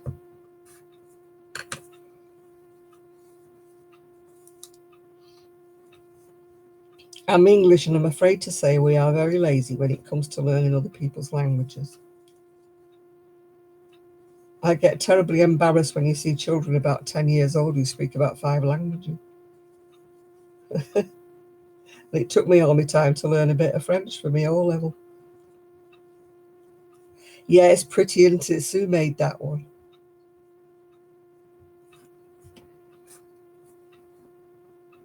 What's my favourite radio station? No, it's not 4. I don't know really. I usually listen to the local radio station if I listen to one at all. You know, the one that gives out the local news.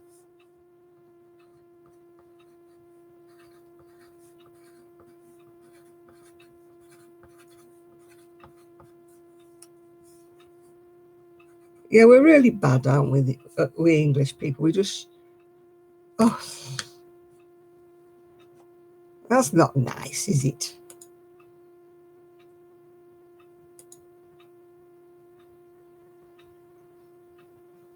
He's had to go. Sorry, people.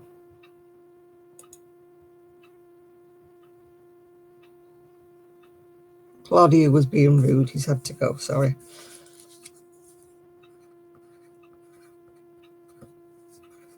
I don't mind anybody on the channel so long as they don't start using abusive or foul language. Then they have to go. We're not on here for that. Well, I'm not. I don't know about anybody else, but I'm not on for that. I can go in the street and hear foul language, if I want to, but I've only got to stand in the middle of the shopping precinct to hear too much. And usually off the children, which is a bit disconcerting, really. Hearing little ones using the F-bomb, yeah.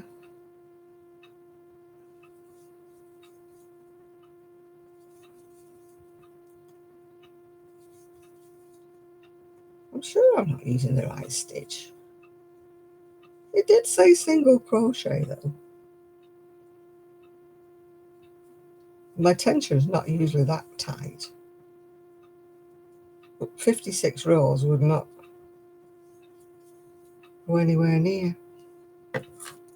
I find that with a lot of patterns though. That I crochet a lot tighter than they do. You look at the patterns and they say the 6 rows up to the armholes or something, and I've got like 26 rows to the armhole.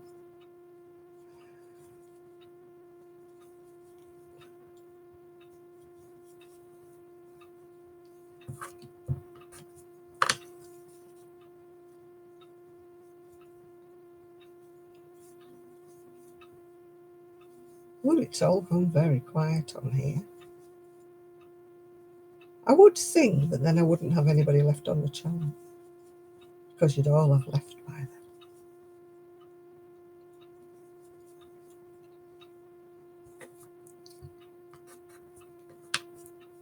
It's like when you want to empty somewhere, to get me to sing.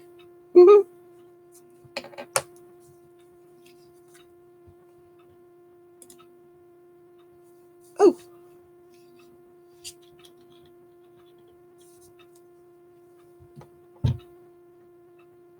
It all got stuck. Hello, me. I'm looking forward to winter. Well, if it's not going to be snowy, I don't mind. I don't mind the cold. I just don't like icy rain and snow. Christine, I wish I could claim credit for this lovely shawl in the background, but it's one of Sue's. That's one pattern I cannot get to grips with. I don't know why.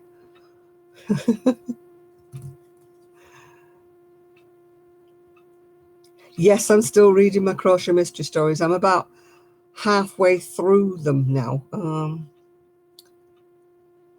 I'm reading one that's called For Better or Worsted.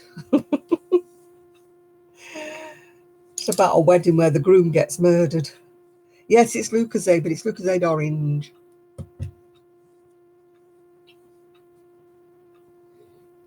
Oh, our chip shop's not bad, the one that's opened up now.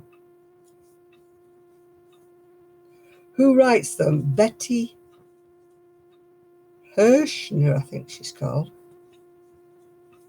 She writes the whole series. They're all about Crochet Club and murders and things. She's called Molly Pink, the lady who's the main character. Yeah, I'm sure it's Betty Hirschner. How much are fish and chips where I am? I had a fish the other day and it was £3.80. So I had fish, chips and peas another day and that was £7 something.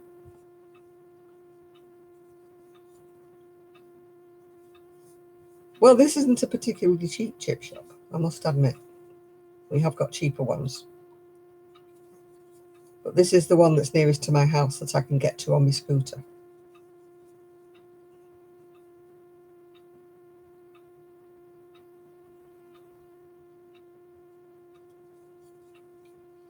Yeah, I like these books that I'm reading though, because they're very, very light books, even though they're murder books. They're a bit sort of, not Mills and Boon, because Mills and Boons are all smushy smoochy.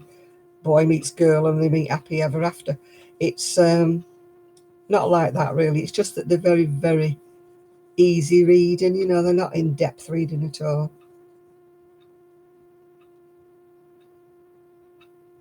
Yeah, I've got them nearly all. I think there's one I haven't got, but it's the latest one, and at the moment it's still priced really high. So I'll wait while somebody gets rid of it and it's in a second-hand one. That's what I usually do. Well, everything in London is overpriced because people get more wages for living in London than what we do up here. But it's all relevant because, you know, if you're going to pay more for your food and things like that, then you obviously need more wages, don't you? It's like house prices up here are a lot lower than they are in Manchester. So, I mean, anybody on our kind of wages wouldn't be able to afford anything in London. It's all kind of relative, isn't it? They're no better off than we are, even though it seems to be like London rates are a lot higher than up here. Yeah, there's a lot of deprived people everywhere, Isaac. If you only got to look in a lot of big cities. I mean, a lot of people are hit badly in the north, especially places that used to be the coal industry or the steel industry. They really have not recovered yet. Yeah, I was in bed. It was about 1 o'clock, I think, yesterday, and I was up again about 8. So, but I'm doing better now. Well, it's the same up here, really, at the moment. The houses are so expensive. Have I seen Mars this evening? No, I've not been looking. Why, have we got an eclipse or something, or is it nearer to the Earth than usual?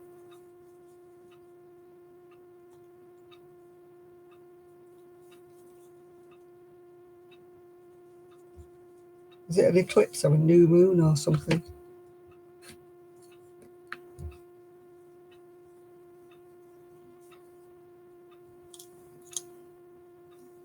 Yeah, a lot of the trades where people used to work have all gone now, really.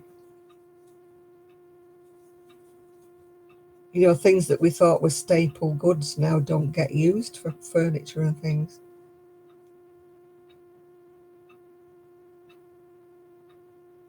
I'm really not too sure about that, Isaac. I think maybe there might be some life form, but I don't particularly think that it's sort of human. Yeah, it might be something that's alive somewhere else, but I don't think there's little Martians walking about.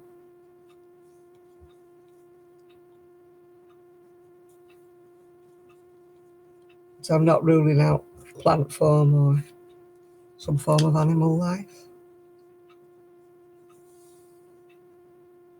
Yes, do you like my crown? It's my tiara, really. I was told last week I had to get a crown, so settle for a tiara instead. Well, I hope if we're a computer simulation, I hope that the computer doesn't die before I do.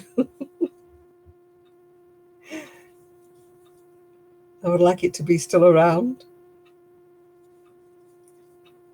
Who knows? Maybe we've got parallel universes. I don't know. I'm not that bright and brainy to know things like that. I don't like thinking too deeply. It gives me a headache. If there is any life form out there, I hope they crochet. You're skinny in the other universe, so am I. I'm skinny and wealthy in the other universe, in my parallel universe. Hi, Darlene.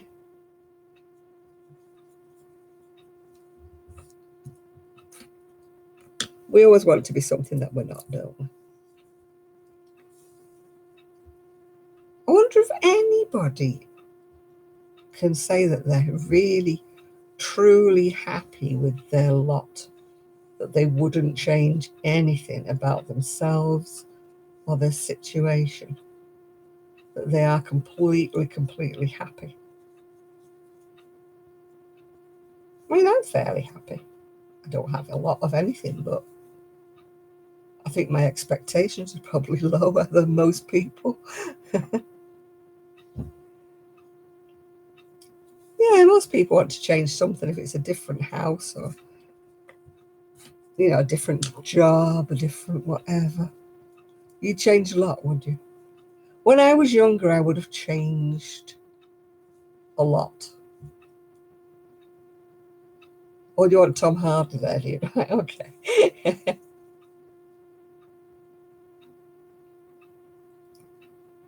Yeah, your pre-baby body back, yeah. I'm not so much bothered about the way I look anymore, but that's just because I've got older.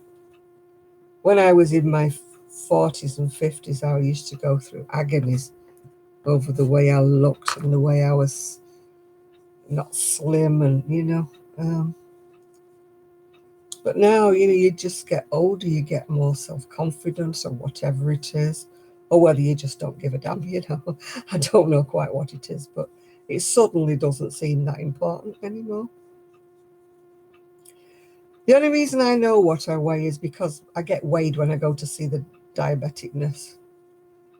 I've got to go again next Friday. Once they get the hooks in you, they won't let you go.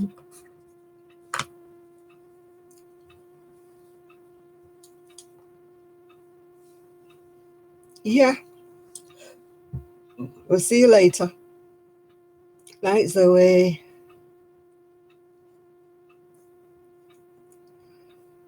No, we wouldn't have all the problems we've got now. Wavy, wavy to you, Zoe. I would have listened to people telling me not to throw around huge, big bags of yarn and drag them all up the stairs. And people used to say to me, you're going to damage your back. I used to say, no, I'm fine. And of course I did. I did damage my back. Oh, hiya there, Randy. Yes, do you like my tiara? People suggested I wore a crown, so I've compromised and had a tiara.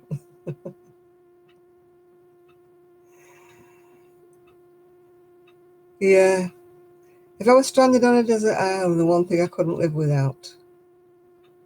Oh, definitely my crochet hook and my yarn. Couldn't live without them. I'd have to do something. Yeah, it's got to be crochet supplies. Got to be. Doesn't matter if I don't have the patterns. I'll make things up as I go along. No, chocolate would melt if you're on a desert island. Wouldn't it be all soggy?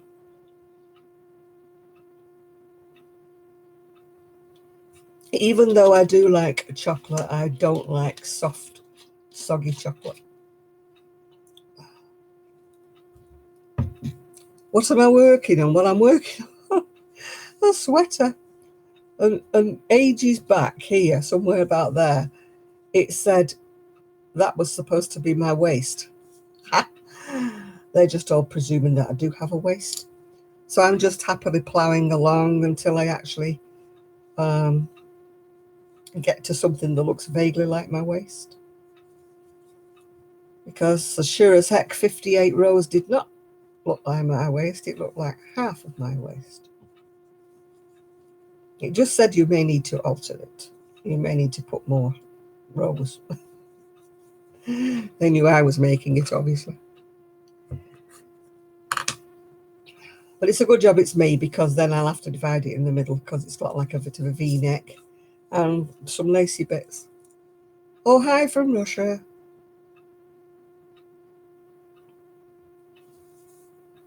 Oh, that's nowhere near my waist.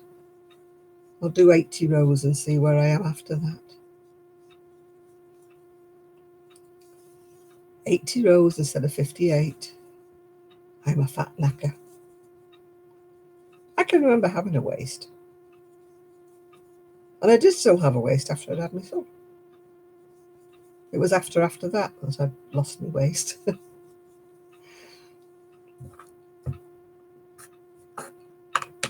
It sort of disappeared somewhere. It went worse after I'd had the hysterectomy, because all my stomach muscles went blah, blah, blah. They didn't do that when I had my son. I still had a nice taut washboard stomach until I had a hysterectomy. Then my stomach went blup. And looked like people who've had about 3-4 babies.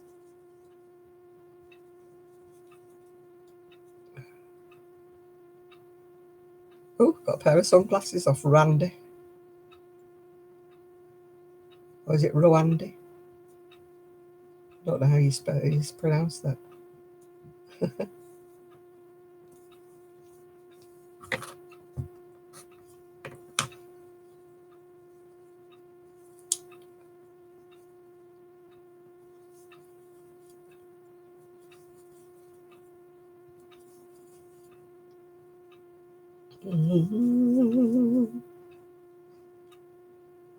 Yeah, my tummy muscles snapped back. I was really lucky after I'd had my son. My stomach just went back to what it was before I had him. So I can't blame my son for my slack tummy muscles. It's just putting weight on, I suppose, or like I say, having a hysterectomy when they cut through your muscles, don't they? So I can't like pull it up. I've got no muscle strength. Your name is difficult to say. Well, I don't know how you pronounce it. Is it Rwandy? Rwandy?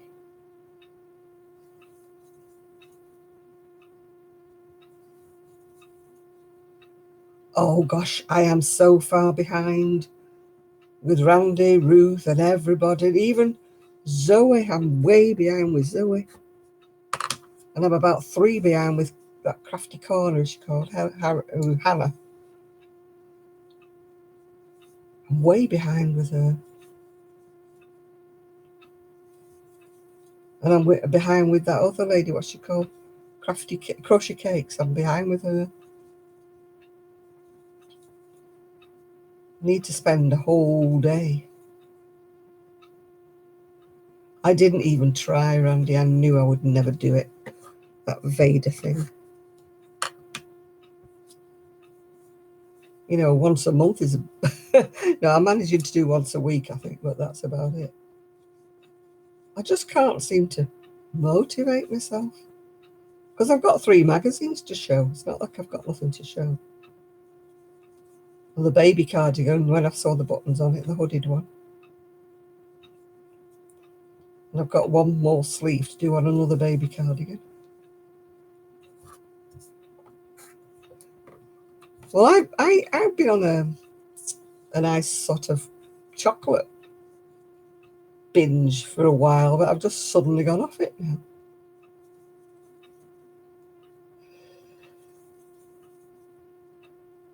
I was buying like 4, bottles of the things every week, but I haven't bought any for a couple of weeks, and there's still a couple left in the fridge. I've just gone right off it. Right, instead of 58, I've now done 8. So let's measure that. See whether I can get my fat body into that. Must be lovely being slender. You wouldn't have to use half as much wool, would you? You know, like these people who make these really teeny tiny tops. Ooh, with about 1 ball of wool. Right, it measures... It measures 20 inches, so that's not going to go round me, is it? So 80 rows measures 20 inches. So let me measure my waistline. But I'm not telling you. But it'll be more than 40, I tell you.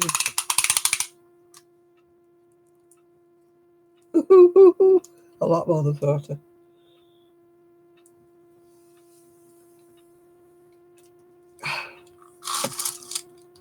Ooh la la. Ooh.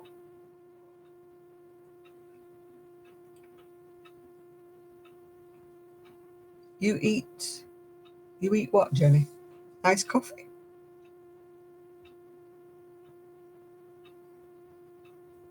Just wondering what she's eating. What are you eating, Jenny? All my chocolate, yeah, it's over there. I only had a few bits of it.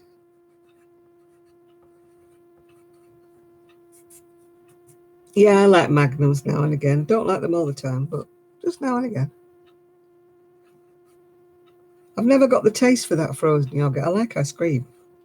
Oh, oh, my giddy aunt.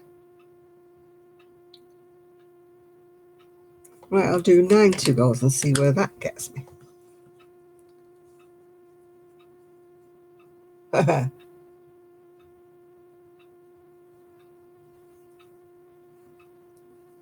Blimey.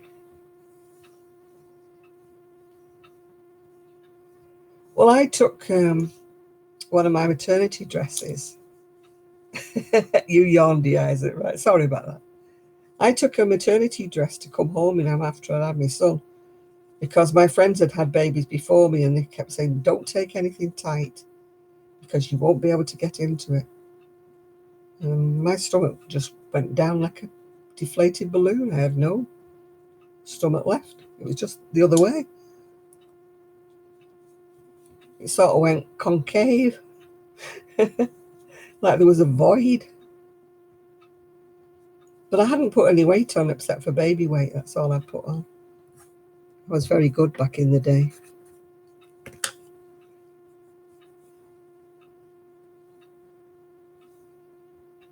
Sorry, Isaac. Once I start yawning, it's only 11 o'clock as well. I shouldn't be yawning at this time of night. I usually make it to at least 12 before I start to yawn.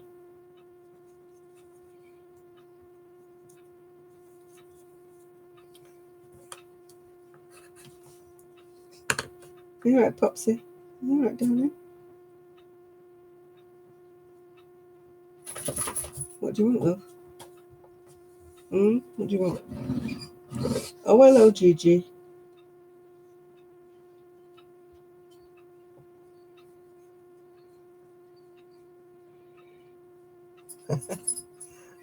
I'm about 125 away from my pre-baby weight. I think I'm twice as much as I was back then. Right, kids, do you want to go wee-wees? Is that what you want? We'll go wee-wee. Right. We're having a pit stop. I'll be back in a minute.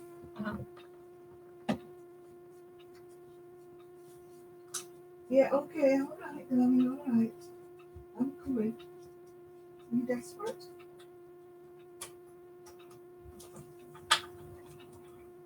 Oh, let's go, Pop.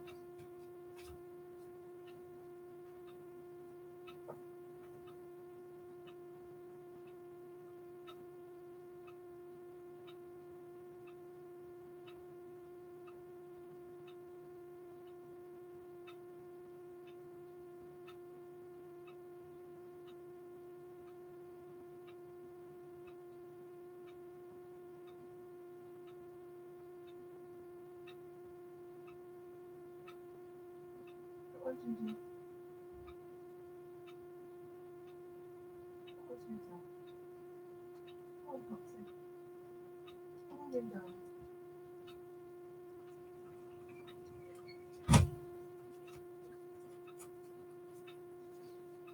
Oh,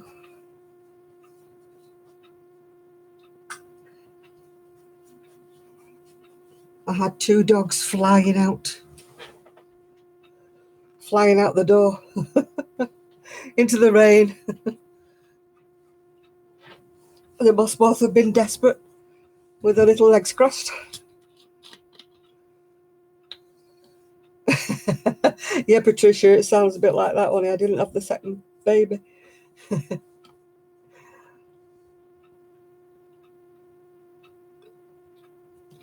And now I've just had a surprise baby at 72. But he arrived by post. That's the best kind to have, isn't it? The ones that come in a box. You all right, puppy? You all right, little girl? You all right, little sweetie? I don't know whether you can see her or not. Oops, no, the camera won't go that far. Look, you can see part of her. Puppy. Puppy, come here, darling. Can you see her little face? There she is. The camera won't stretch any further, so I can't get you to see her properly. You all right, darling? You're a bit wet. You're wet. You smell like a wet dog. Which is not surprising because you are a wet dog. Hello, Felipe. Oh, she's very sweet, but she's very wet. She's got a very thick coat, so she's very wet. Oh.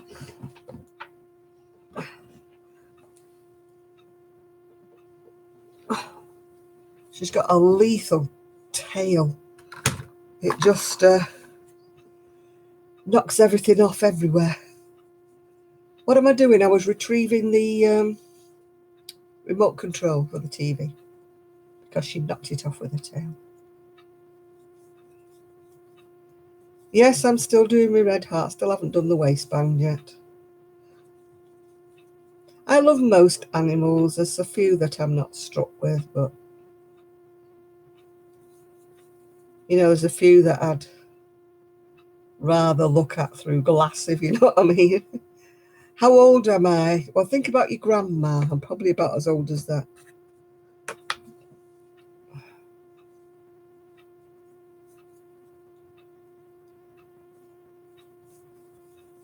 Or maybe I'm older than his grandma. I don't know how old his grandma is.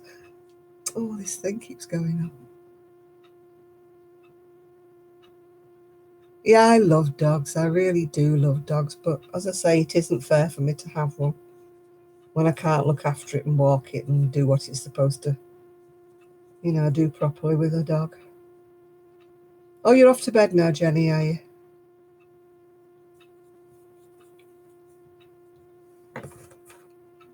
I need to look at this foot. Still hurting. Oh, I think 90 might be enough now because it'll stretch, won't it? Yeah, I love looking after, especially, well, I love looking after Gigi, but I especially love looking after Poppy because she lived with us so long, you know, when my son was living here. So it's just kind of nice that I get to see her in between. I get her to see her next weekend as well, so isn't that lovely? They're going to a wedding next weekend. There we go. Instead of 58, I had to do 94. It's my own fault because I'm such a big thing.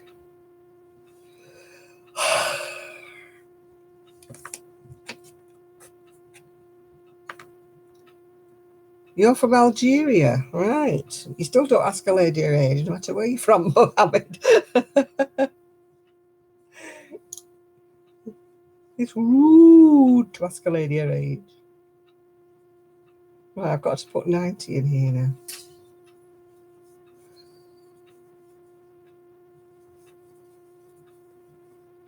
Yeah, we talk about yarn, we crafts, we talk about all sorts of things. I think it all depends on tension. I think he should have had a bigger hook, Patricia. I think that Ian was right. It needed a 6mm instead of a 5.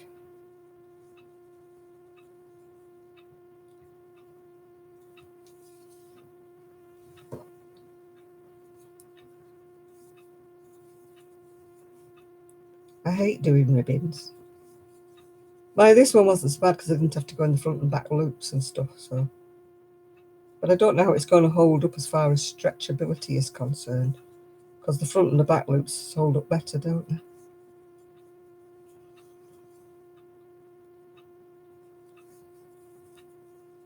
That's why I couldn't understand why that little jacket I was making last week was coming out so sloppy looking. Because I'm fairly, you know, even tension when it comes to crochet.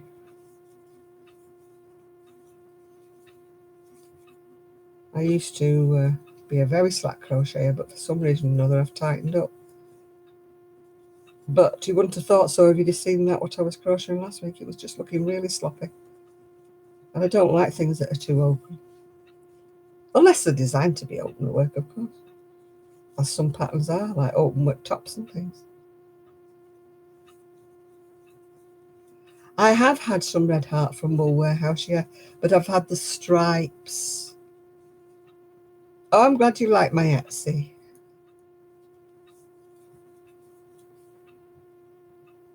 Yeah, I'm trying to work on getting a web page because Etsy's put their sale things up to 5% instead of 3.5% that they take off when you sell anything. That's besides what PayPal takes off you from changing the money from dollars to pounds. I tell you, Etsy gets more profit out of me than I do. Yeah, it used to be 3.5%, but they suddenly put it up to 5% now. Mind you, when I sold my things through a craft shop, they took, I think it was 17% they took.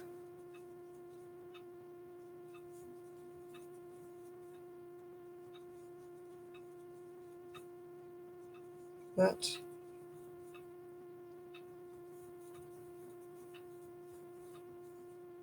Yeah, you can, I've just got the stripes from Wool Warehouse. I think it was $4.99, I think it was a ball.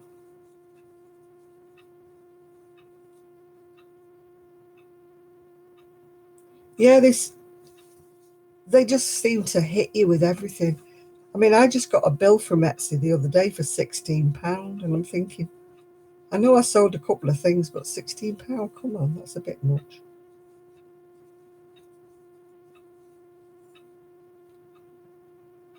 Yeah, well, every time I say I'm going to leave, then I get a few sales, and you think, no, I'll stay a bit longer. But then you get a bill for £16, and you think, what was that for? I don't remember selling enough things to pay £16 on them.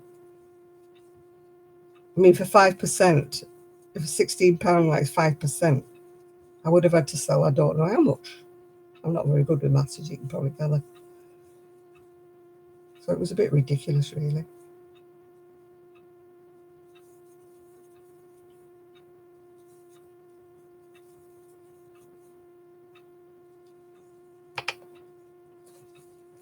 Yeah, I think that's going to be too big now.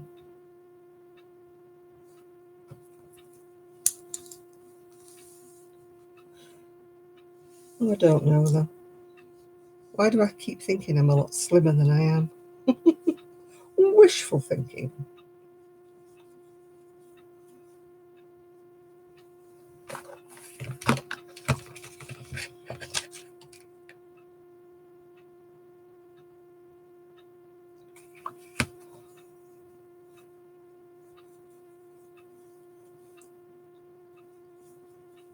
Yeah, we've been looking into, Kelly and I have been looking into, is it called Wix or something? WIXX. But we haven't decided what we're going to do yet.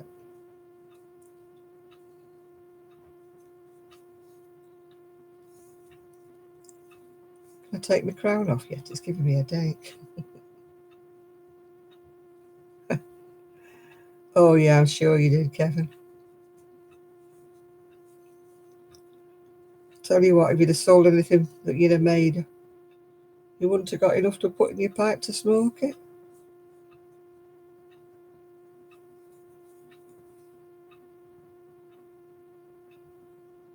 Yeah, I've got Kelly looking into things because she's jumped ship. She's come off Etsy. She was getting fed up of paying all sorts of money each month out and nothing selling, yeah. Patreon, it kind of sounds a bit more like begging to me. I don't know. Is that where you ask people for money or what? Or is it where you sell? I haven't really looked into it, to be quite honest, Christina. I always thought it was like where people donate to you. I always feel funny about things like that. I feel like I'm sitting here with my cap out, going chink, chink, chink, chink. Well, people sell things, do they, right? I thought it was like where people ask you to pay so much a month, so I can keep my site free and all that jazz. Well, YouTube do to a certain extent, but it's only pennies. Yeah.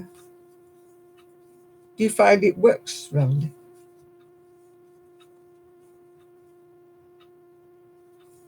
I mean, theoretically speaking, YouTube pay you for putting you.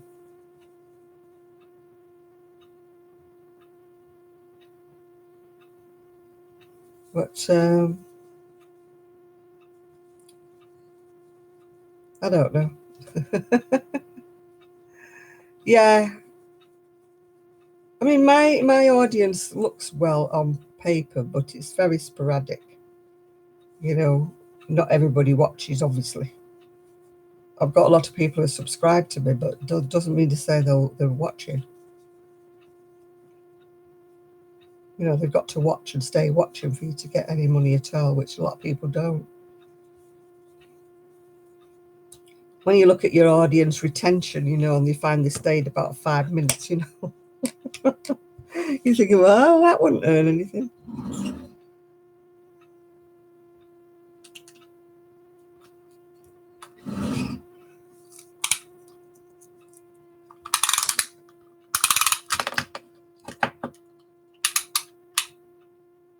Yeah, mine's not, you know, you make a video, don't you, for about not an hour in my case, but about 40 minutes, and you find your average viewing time's about 7 minutes or something like that. You think, well, that's nice. I didn't even stay to watch the end of the video. I don't do tutorials, so it wouldn't affect me. Let's just say whatever you get paid off YouTube wouldn't get you far. I was reading an article today saying, you know, these people who think that they're going to leave work and make a fortune, you know, from selling their stuff and that. No, keep working. The only reason I do it is because I'm retired and it's just nice to get some extra, you know, an extra bit of. Oh, hi there, Shirley. Just nice to get an extra little bit of money to, you know, buy some yarn with. That's what I do it for. Not to make a fortune, because I'd never make a wage at it, never.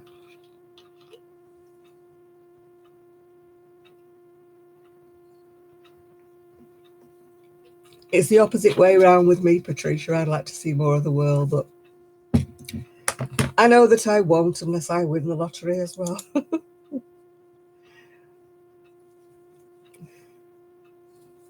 It's sad, isn't it?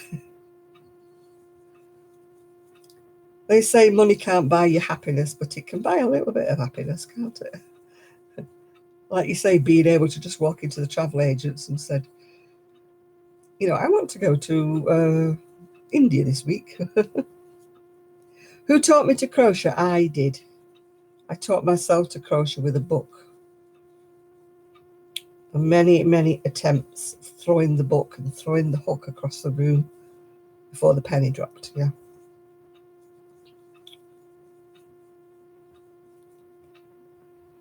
Yeah.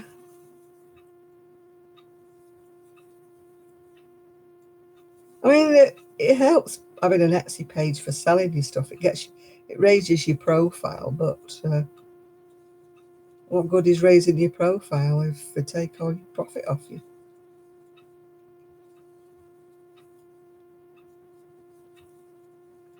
I'd love to be one of these boho crochet designers, you know, that can charge like £200 for a sort of waistcoat.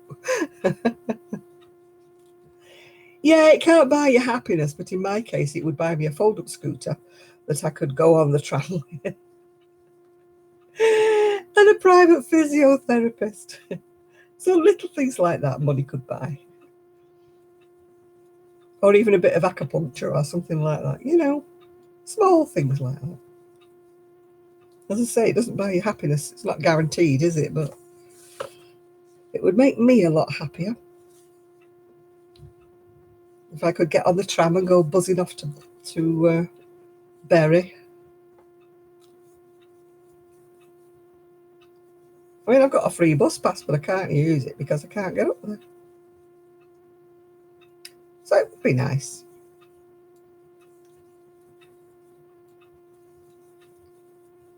So I know I'll never save up about 1,500 to buy a small scooter.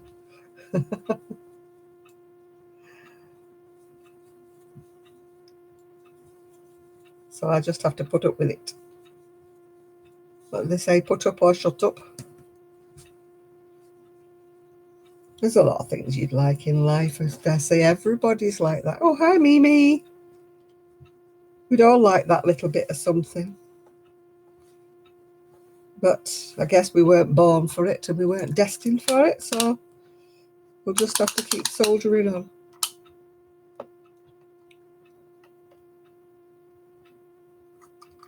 Oh, happy Saturday, Jen.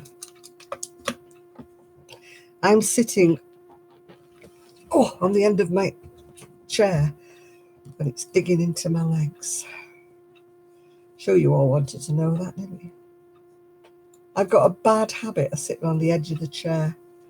And like, you know, the rim of the chair, it goes into your tops of your legs, doesn't it? Well, it does when you're so slender like I am, you know, such a slender little dolly thing.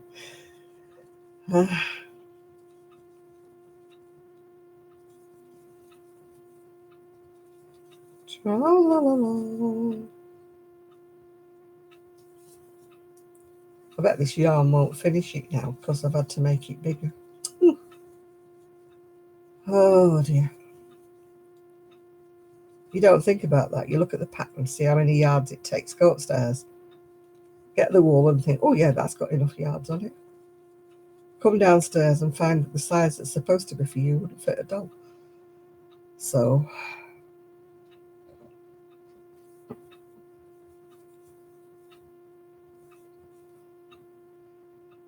what did you miss? You missed my tiara. That's in lieu of a crown.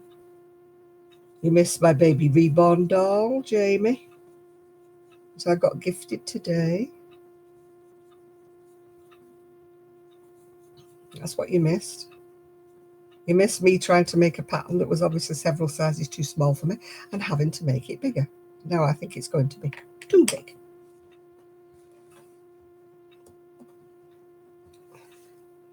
Oh, you're off now, Isaac. Okie dokie. You have a good weekend. We'll see you later.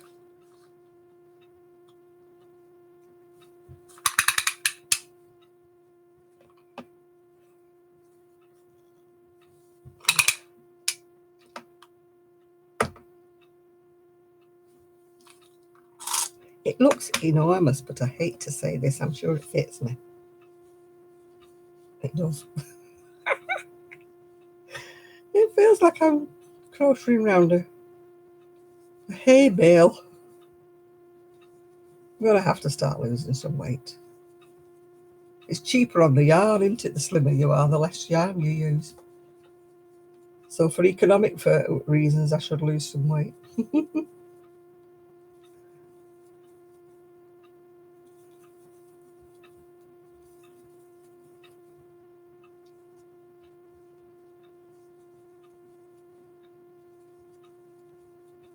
Oh,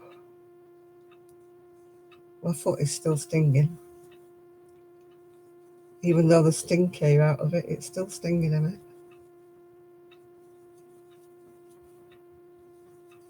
Oh, I can't lose weight, Patricia. I do try, and then I get so disheartened because nothing comes off. So I think, oh, sod it. I'll have a cake. If I diet for a week and I don't lose a pound, I think, oh, I'm having a cake. It makes no difference. Oh, my goodness. We seen those that Kendra's doing. You know, happenstance. She's doing massive, big things. I don't know if she's got the patience with them. I wouldn't have. Anything bigger than a baby blanket, and that's me done.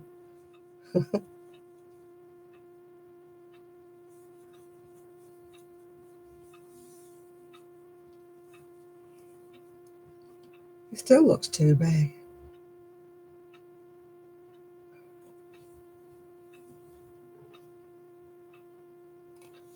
I know that it's huge, that one that Kendra's made. It's absolutely massive.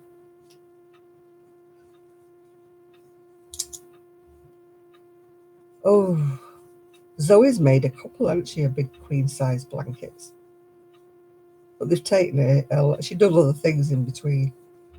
They've taken her ages to do them.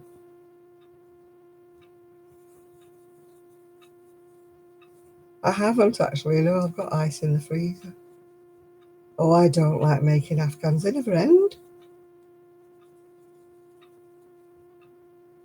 They're never ending.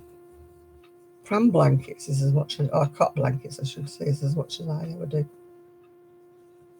And even then I'm getting fed up with them before I get to the end. I'd never make a big thing for the bed or anything like that. Never.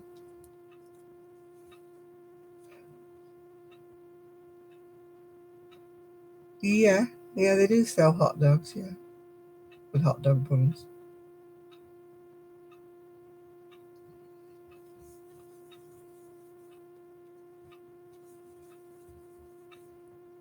That's something I never eat, hot dogs. I just don't like the taste of the sausages. They taste weird. The Frankfurters, out there, not proper sausage. They always taste sort of rubbery and burned to me. I just really don't like the taste of them. I'd have to be more than drunk before I bought one on the way home from a pub. Oh, I'll have to do something, Patricia, before I get in bed. It's absolutely still stinging me.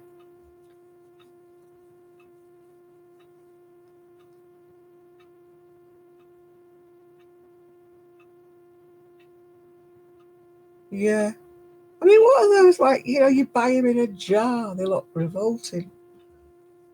They look like they've been smoked.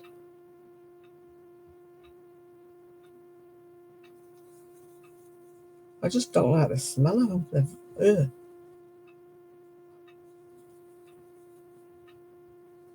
When you buy them off the hot dog man, they seem to have them in boiling water. It looks so scummy. Ugh.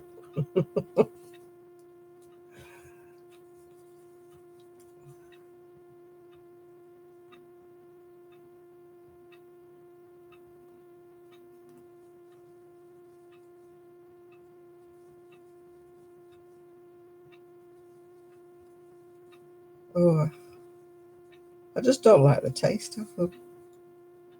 Kelly did pop in, but she was tired, so she was going to bed. She had a bath, and then after she'd had a bath, she felt tired.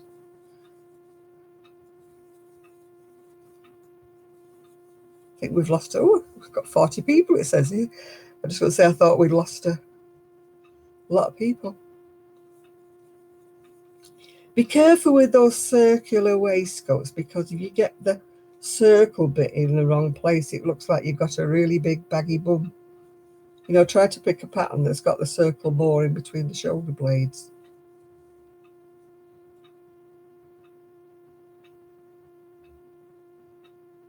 You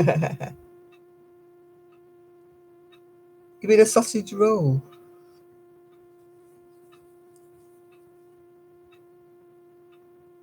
Oh, that's a lot of calories there with your snickerdoodles. Oh, you're back, Jenny. I didn't realise you'd gone. Where did you go?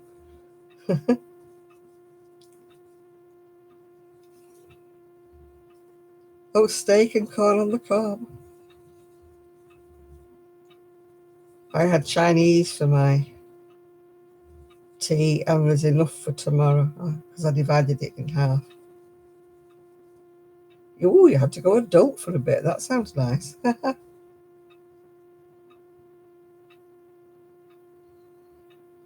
Oh gosh, that sounds terrible.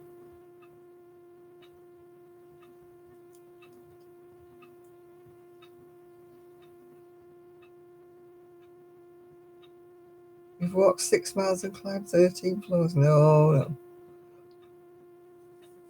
I've walked to the bin and back, to the gate and back. Well, I'm saying a lie, it's not a gate, it's where the gate should be. Gate post.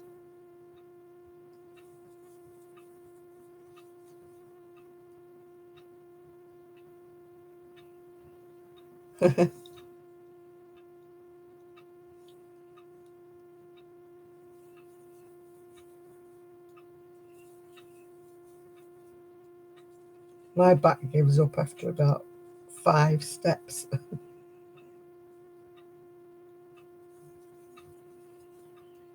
Start off willing, but after about 5 steps, my back goes, sit down. Time to sit down.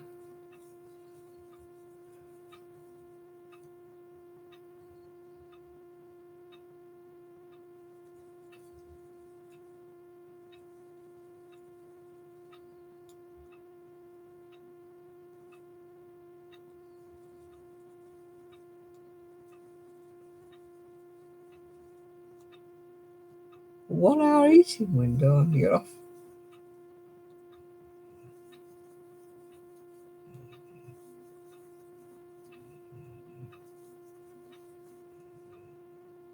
I know.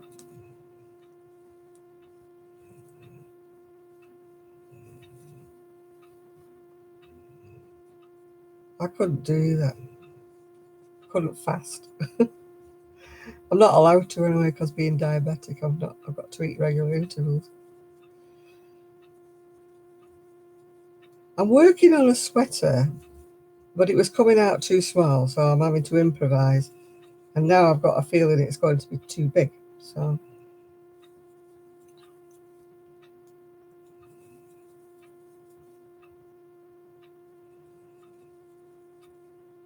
some days I only have 2 meals, but that's probably because I don't get up till dinner time.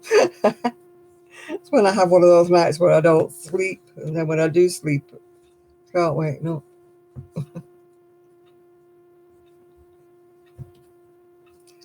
I'm just rubbish at counting calories. I mean well, but it just doesn't work.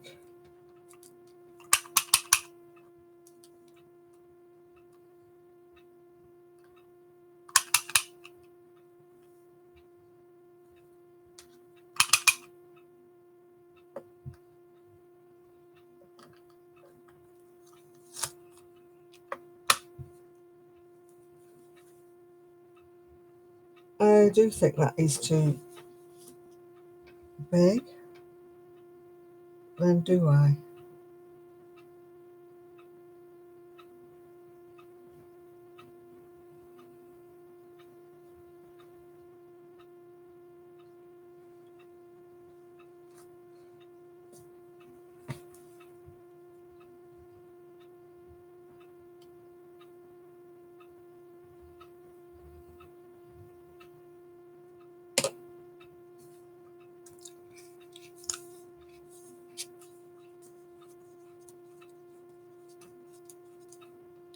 Yeah, I was once anorexic, although you wouldn't notice, would you?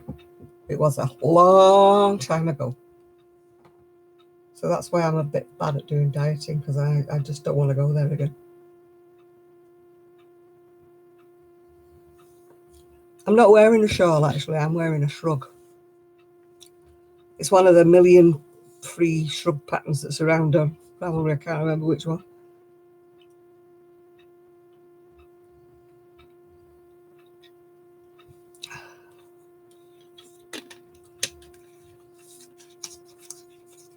If I diet too much, I stop eating altogether.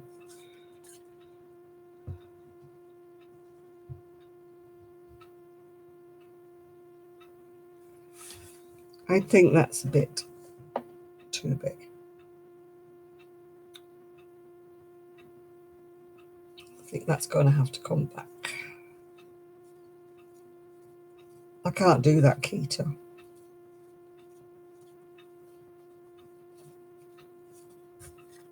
It's not me at all, at all, at all.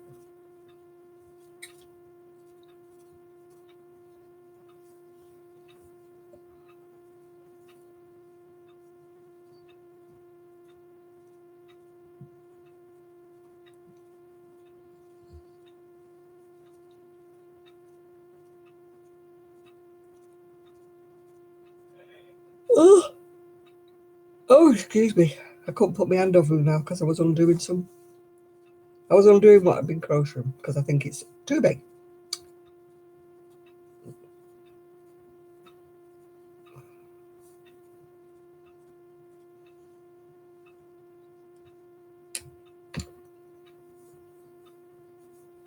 Fish, it's either cod or haddock.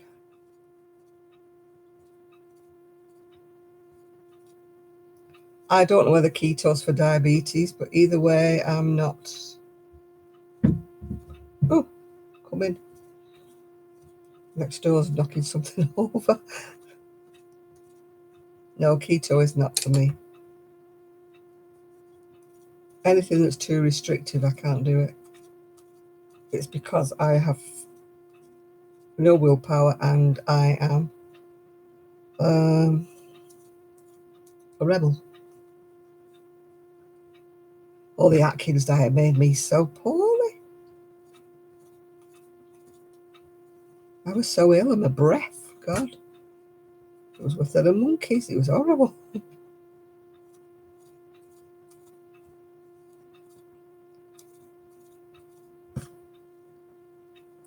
I stick to a diet for about up to a year, then that's it. Sack it.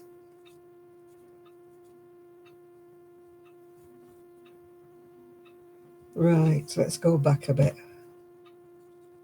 79, 78, 76, 75, 4.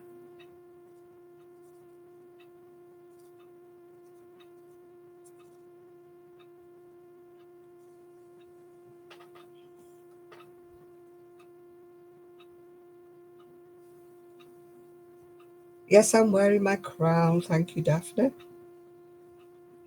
I've gone back to 70 instead of 80.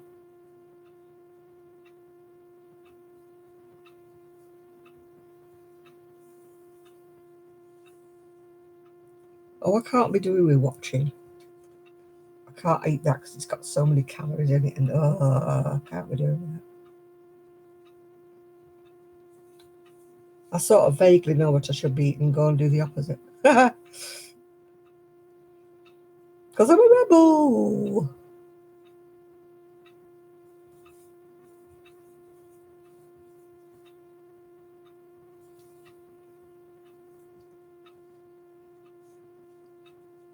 It is a tiara, yes. I couldn't find a crown, so it's a tiara.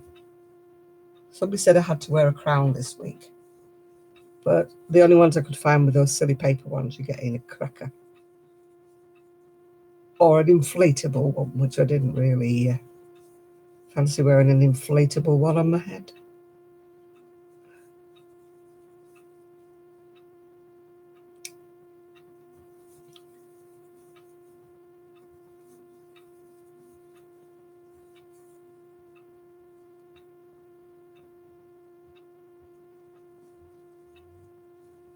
I try to watch what I'm eating.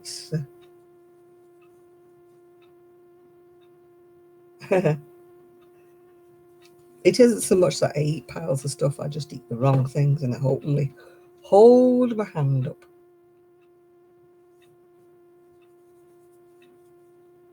You know, these people who say, I don't know why I'm not losing weight. I only eat small amounts. Well, I do. I only eat small amounts. But if you only eat small amounts of the wrong things, it still amounts to calories. Hello, Lenny.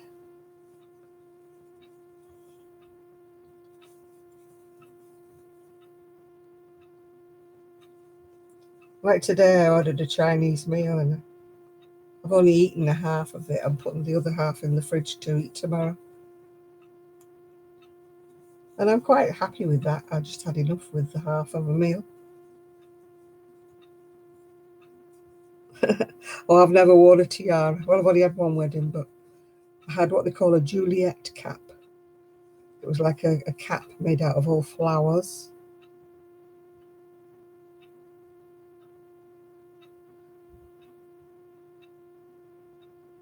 Put a mask on.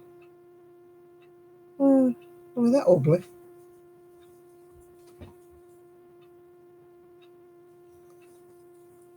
If I am that ugly, Lenny, then just leave us. Then you don't have to look at me. That's a good idea, isn't it? But you didn't think of that, did you?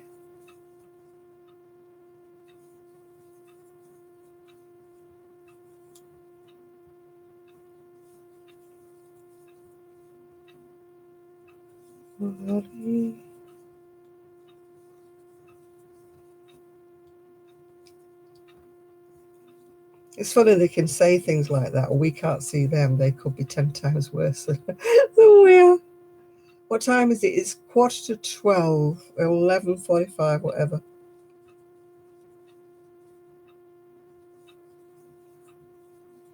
I don't know what Lenny's talking about. I've got to wear a mask, apparently. Must be upsetting him.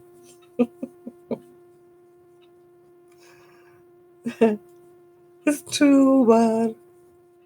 I don't have a mask to put on, dear. So if you don't like me, switch off. It's the easy way, isn't it? You don't have to look at me if you don't want. You could face the other direction.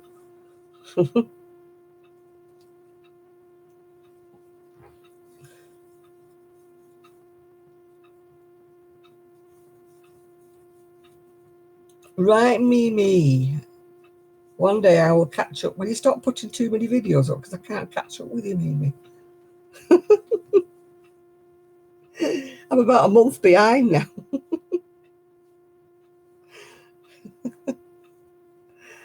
Oh, it's terrible. All the ladies who decided to do this vlog every day in August. I can't keep up with them, honestly.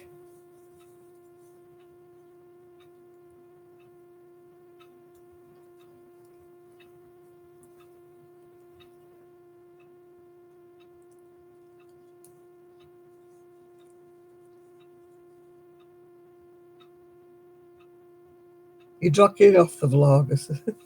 It gets a bit much, doesn't it? I did it one year. Oh, I've given over bothering Christine.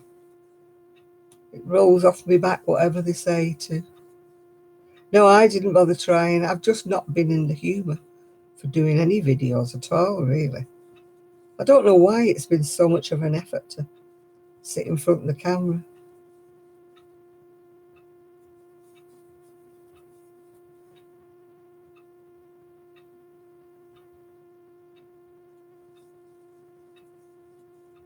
I can't blame my asthma at all. I just don't feel in the mood for doing them. I don't know what is wrong with me. I mean, most times, even when I've been a bit down and depressed, I still manage to do the videos, but I just sit here thinking, nah, it's too much trouble. Yeah, I've got things to show and stuff like that. But...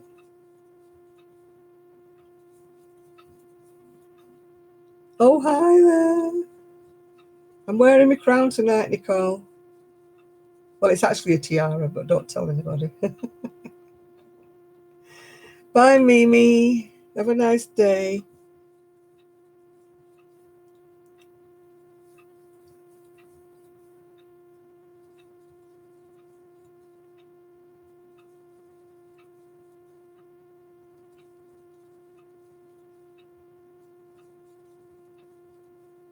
Right, I've took 10 stitches off. It looks better. It's probably going to be too small for it now, but I just refuse to keep making it that big. If it doesn't fit me, it'll fit somebody else. I know, fancy meeting Nicole on here.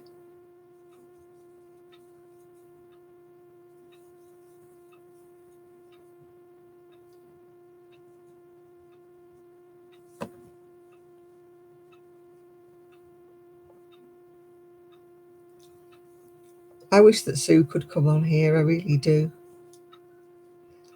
But at the time I do them, I'd have to do a... You haven't talked to her in about 5 minutes.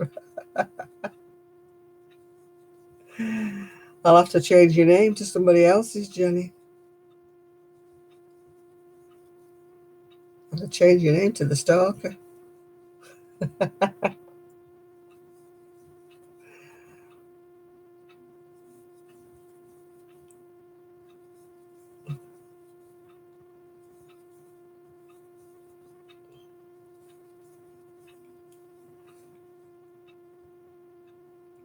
Who, me or Jenny? I'm not on a hot date. What's one of them?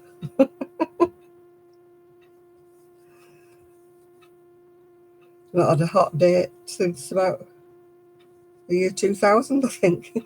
And even then it was a bit lukewarm.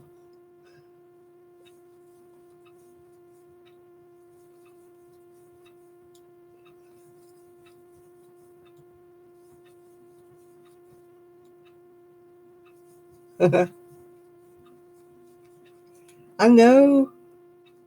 And what did he do? A steak and corn on the cob and probably fall asleep. Yeah, my date was a bit lukewarm, the last one I had. You couldn't say that I wasn't that impressed.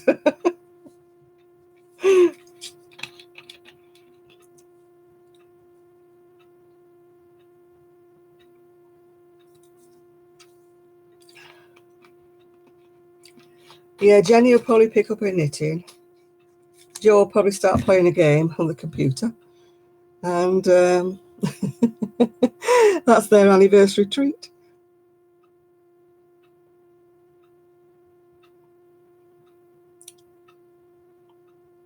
It would have been my golden wedding yesterday if I'd have stayed for the course, but I didn't.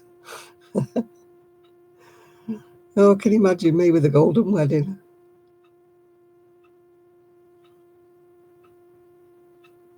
That's what you're going to do, is it? I'm glad I didn't stay for the course, yeah. I'm going to take my tiara off because it's digging in me and it's making a muck of my hair. Not that it was much to start off with. So the tiara is off. There you go, glitter, glitter. That was my tiara. Isn't it pretty? I'll save it for my wedding day. Ha, ha, ha. With the veil over the top of it, of course, yeah. I'm going to wear it Paris Hilton style. How come she looks glamorous when she wears hers like this and I look like a twit?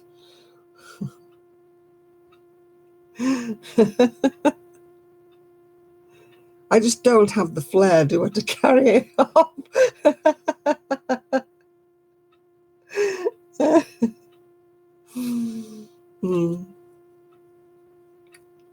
Perhaps if I had Botox, no, filler, isn't it? Filler down the sides.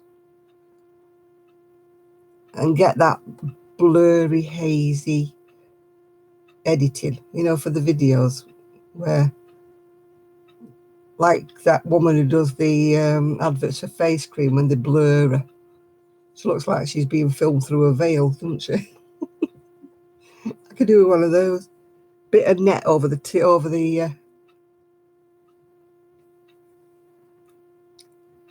camera, a bit of netting, yeah. Oh dear. When did Aunt Lydia's make actual yarn? I don't know. Aunt Lydia's is an American, isn't it? Not UK.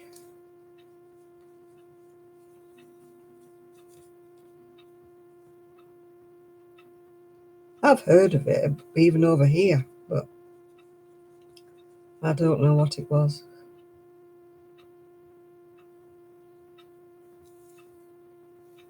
I don't think I would do plastic surgery if I had a lot of money, but I might be tempted to do some filler, down there and there and there, purely because it makes me look miserable, down there.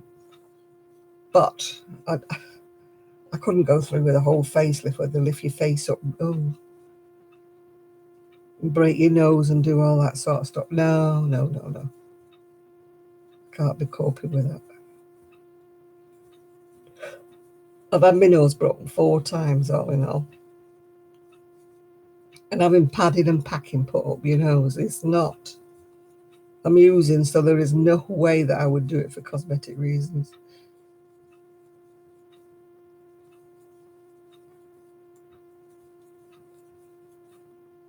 I will leave my nose as it is. It didn't used to be this big blob, that's after four nose breaks. Apparently my nose at the top is very, very brittle. So every time anybody just catches it or whatever, it breaks it. So I don't go around punching people, fighting people, you know. It's not my nature.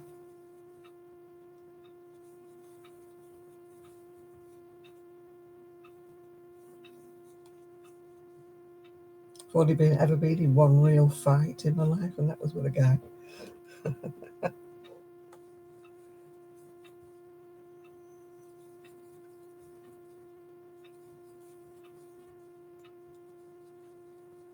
No, I had to have my nose fixed, like for breathing reasons, not for cosmetic reasons, as you can see by the shape of it.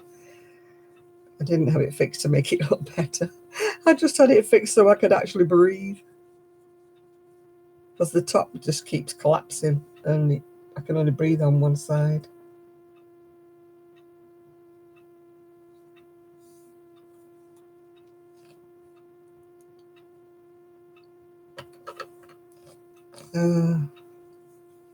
No, my operations on my face have all been for reasons, not cosmetic reasons. The first one was because I was beaten up when I was 17. I had to have all my jaw sorted out. My jaw came out and I knocked all my teeth out. I had to have my teeth reset. I've got stitches all down there like that and all inside my mouth, all across. So that was when I got my nose broke the first time. The second time was my little son.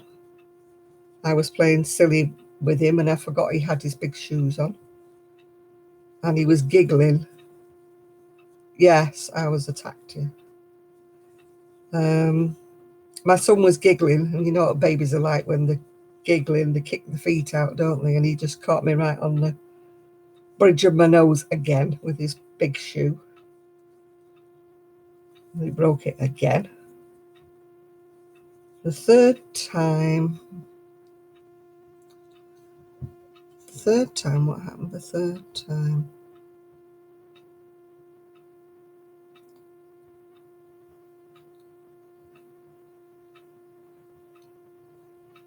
I know the fourth time it was changing, you know, the water cooler. The lads never did it. And whenever I went to the water cooler, it was always empty. So I was trying to take the old empty one off and it wouldn't come and it wouldn't come. Then all of a sudden it came and whopped me from the nose again. So back I was at the hospital again. That was the fourth time. Just trying to think when the third time was.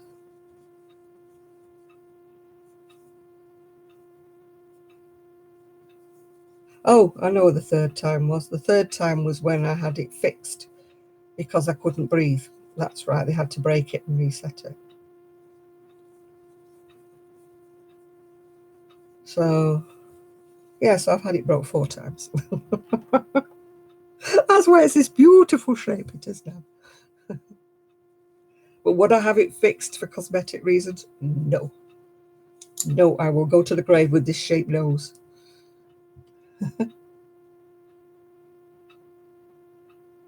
I know, it's terrible, isn't it? I mean, my son, bless him. I mean, he was heartbroken because he, you know, when he saw the blood, I mean, he was only about 2. And he kept saying he'd broken his mummy. He was so upset, and I had to keep saying, it doesn't matter. I mean, he knows it was absolutely killing me, but mummy's fine, mummy's fine. Just a bit of blood, mummy's fine. You know, you have to do that with little ones, don't you?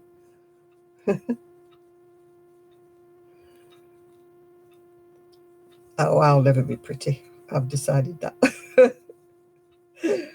Pretty is not what I will ever be.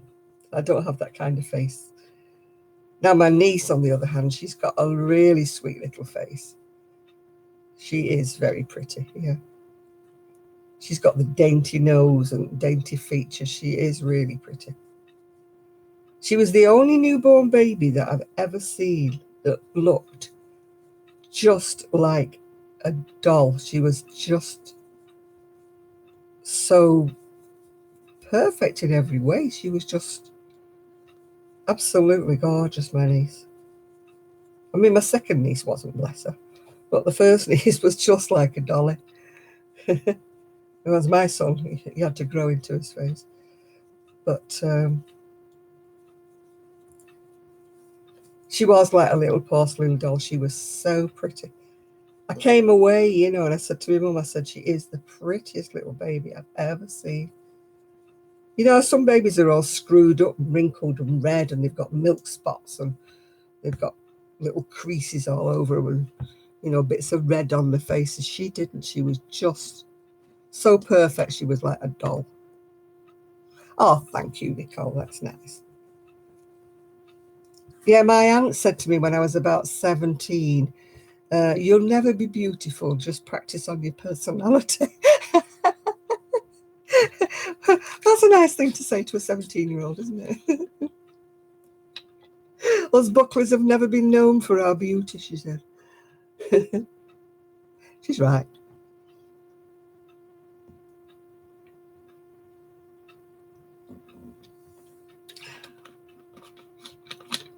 I've tried to be. I've been pretty lucky with my complexion, actually, because I never had acne. I got an odd spot now and again, but I never got that horrible, debilitating acne, you know, when it scars the faces. I used to feel so sorry for people. Mostly it used to be boys. I don't know why. When they have these terrible, terrible scars and that on their faces. And they're just never free of pimples. It must be terrible for them. I mean, thank goodness with all the products there are today. You've had 2 nose reconstructions. Oh, you brave soul. Oh, family, they wouldn't boost you up. You know, you never got, oh, aren't you pretty, or oh, aren't you clever? You never got that in my family. No, no, no. In my case, it was always, oh, your brother's the clever one. I don't know what I was supposed to be. Maybe I was the crafty one, in more ways than one. My mother used to call me the little demon, the little devil. I never knew why. I was never that bad. You're a little devil, she used to say. Little devil. I wasn't particularly naughty. I was what they call it, what did they call it at school? It wasn't insubordinate. It was, apparently I had this insolent way of looking at them or something.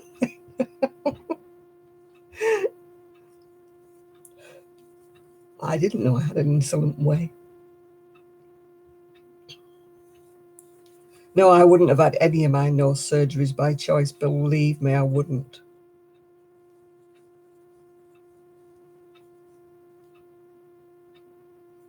Yeah. No, my brother, unfortunately, was the smart one, and he was older than me. So it was like kind of following the brilliant child. And every school I went to, he'd been there before me. So it was all a question of, oh, you're Colin's sister. Well, I never would have guessed. Well, I wasn't dumb. But when you're following a particularly brainy person, it does make you appear dumb. Huh, yeah. My son's broke fingers, arms, toes, knees. He's broke all sorts of things, my son. There was a time when he was barely away from the children's hospital. They knew him, they were on Christian terms with him, Christian name terms with him, because he was always in for stitches or something.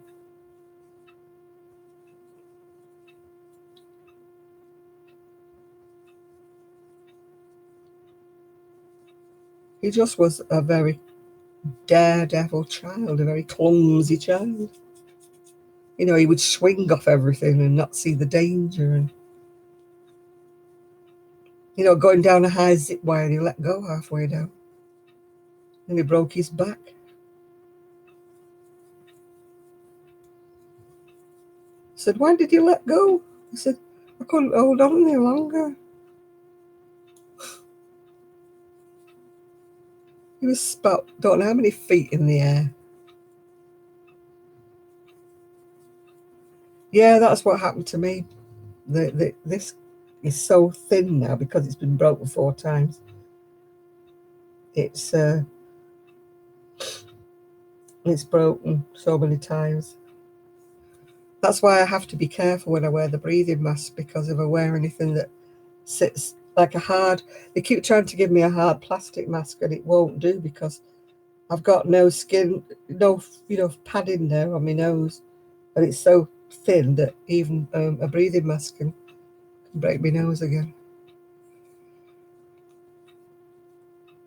No, my ex never did physically attack me, no. But mental abuse is another thing, yeah. But he never, well, I say he never laid his hands on me. He did accidentally knock me out once, but he didn't mean to. It wasn't like he knocked me out by punching me or anything. I was pregnant at the time and I was sitting back on my feet and he just pushed me and I just went straight over backwards and cracked my head on the fireplace. It was like a tiled fireplace. And he's picking me up saying, "Oh, don't tell your mum, don't tell you." But he didn't. He honestly didn't do it on purpose.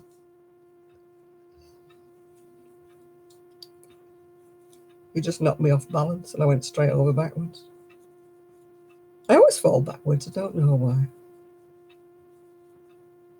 I fell over the other day.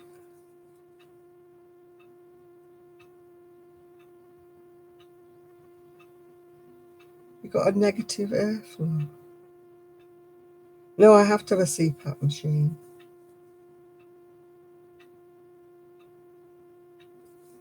Yeah, the emotional route is sort of, I know it sounds horrible to anybody who's been physically abused, but emotional abuse kind of lasts longer.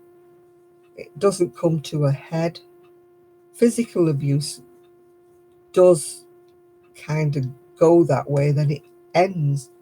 But emotional abuse just carries on. There's no like climax to it, there's no end to it. Because he doesn't assault you, you know. No, I've got used to it. I've been on the CPAP machine now for about 15 years or more. Yeah, mental abuse is not funny. It robs you of all your self-respect, your self-esteem, your confidence. Um, I was a complete mess when my marriage ended. I had no confidence at all in myself at all. But thanks to a lot of very good friends, you know, that sort of rallied round me and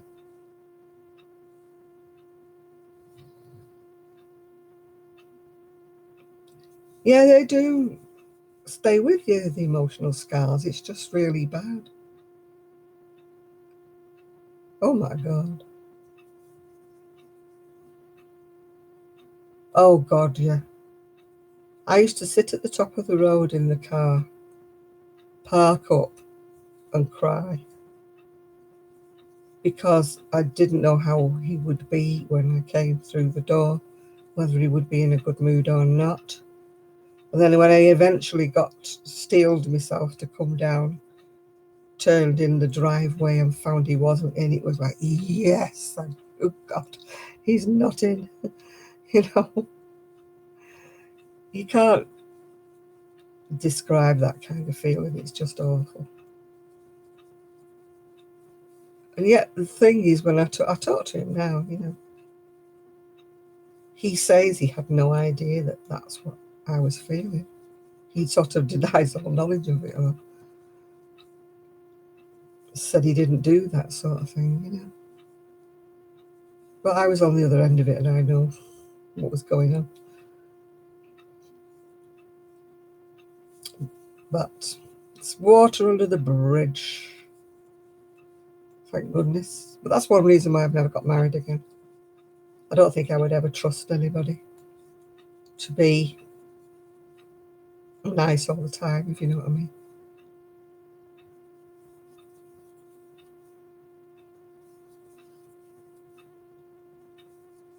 I think if he'd have actually beaten me up, then I would have had the courage to just walk out a long time before I did.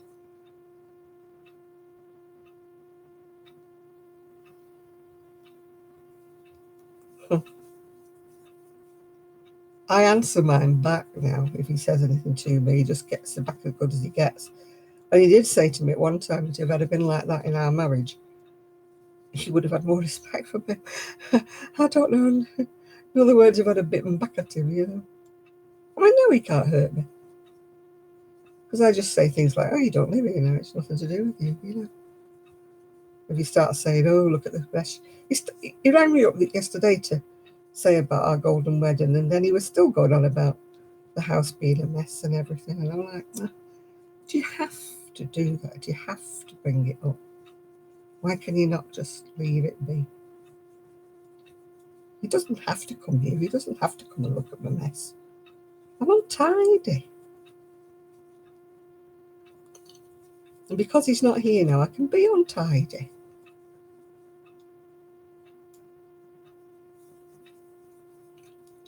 Oh, you were lucky then. I never took that chance. I never met a man. Well, I did have one man that I thought the sun shone out of him, but it turned out he was cheating on me, just like the other one did. So after that ended, I thought, no, I can't trust anybody ever again. So, I mean, I would have trusted him with my life. I thought he was absolutely wonderful, but apparently, no, he wasn't. So I just haven't bothered since then. I've had two guys who've cheated on me and tried to fleece me out of money, so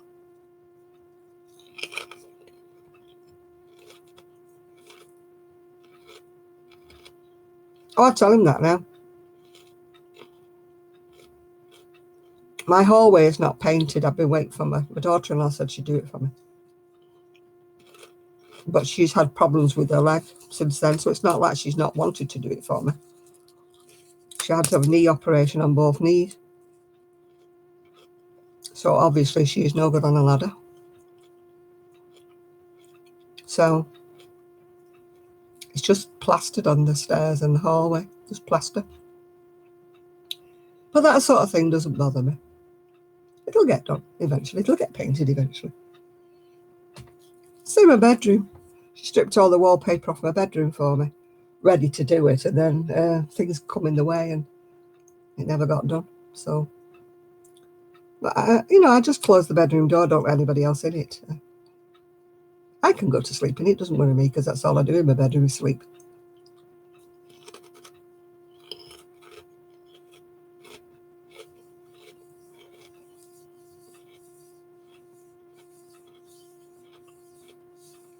I'm not one of these people who has a TV in there or sits on my computer, my laptop or whatever, or reads books and things in bed. I just go to bed to go to sleep.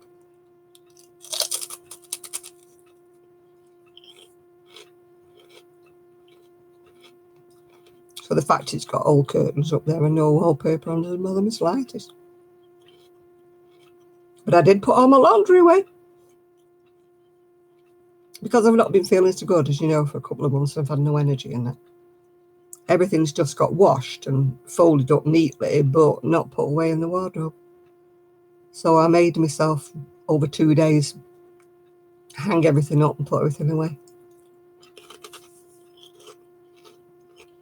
Instead of hanging on the doorknobs, the tops of the wardrobe doors.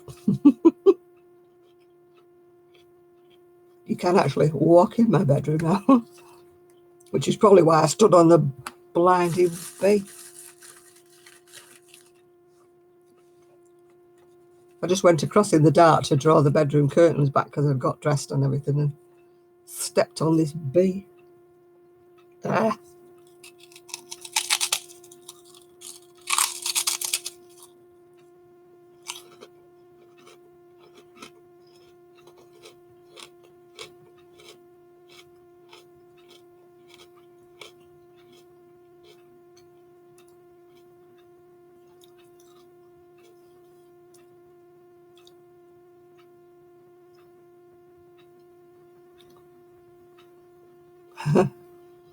My ex walked out of our house and into somebody else's.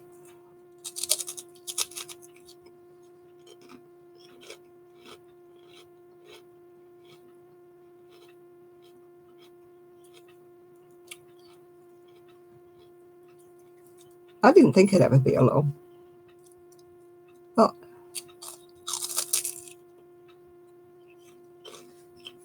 if you wonder what I'm eating, it's prawn crackers that came free with my Chinese dinner. I don't know whether you get them in the States. I like an air cracker.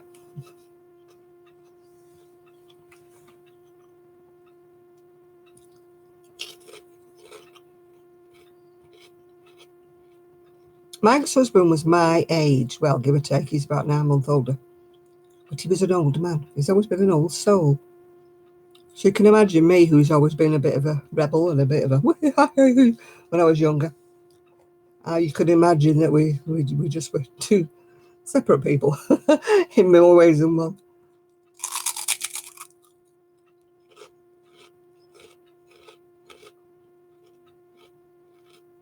I wanted to go out and dance and stuff like that. And he wanted to go and play snooker. Leave me with all the wives, the old women.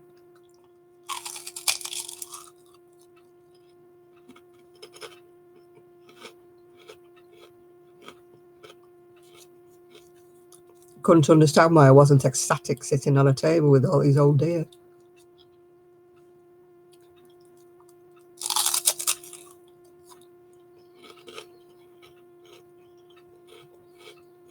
It was all through my naivety and getting married way too young, Christina.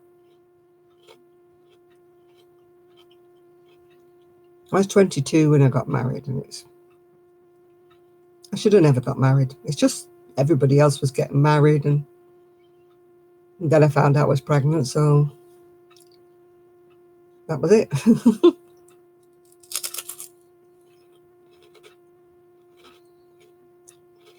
I wasn't ready to be a wife. I definitely wasn't ready to be a mother. I didn't know which end was up with the baby. No idea.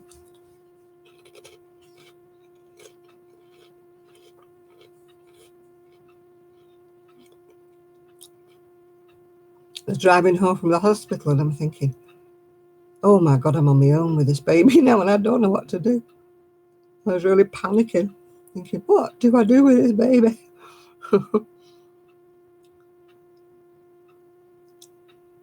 It's just, when people are brought up in families and they've always dealt with babies and looked after little brothers and sisters and things like that. And I just did not want, didn't know. I was just like, yeah, I'm just responsible for this little thing and I don't know the first thing about it, you know. I don't know kind of what you do. I mean, they did show me how to make a bottle because unfortunately I couldn't breastfeed him, but they did show me that bit. Otherwise, the poor little thing would have starved to death. Day one, I hadn't got a clue. I didn't know how often you changed a nappy. I didn't know anything about that. I didn't know how often you bathed them or what time you put them to bed. And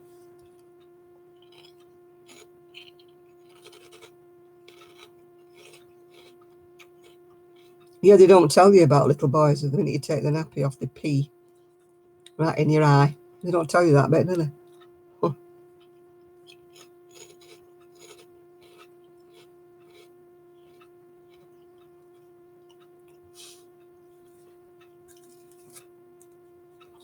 I didn't know what he did with the little boy. I had no clue. I didn't know how you were supposed to clean him, wash him, or whatever. And, you know, I didn't even want to touch it because I thought it was like molestation, you know. It's my own baby, but, you know, you didn't want to, like, sort of get hold of it and clean around it, you know. And I'm like, what do you do to Alan? You know, you're a man, what do you do? And he was useless.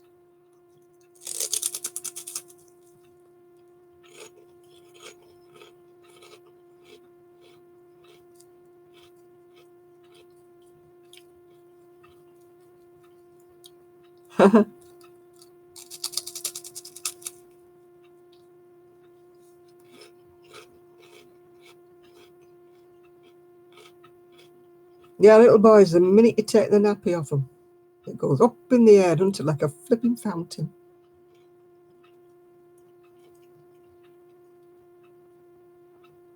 They always get you in the eye, don't they, everywhere?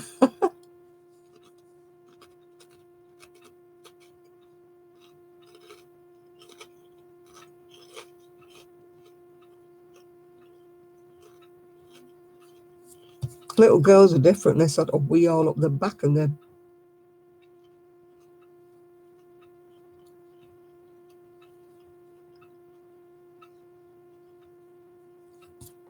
Yeah, I cloth diapered, cloth napped, because that's what you did in my generation.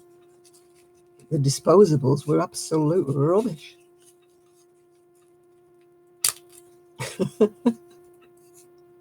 Yeah, they've only got to pee on the dad once, haven't they? Oh, blimey. Tragedy.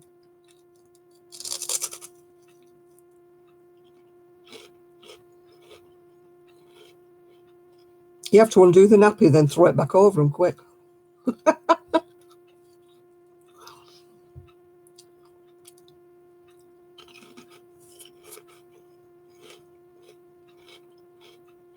And always when they're in the bath, you notice that.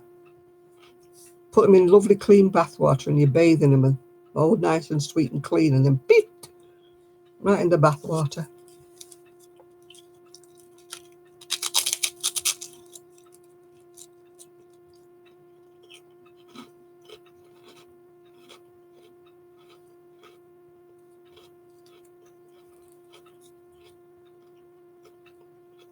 Yeah, I think that's the best idea.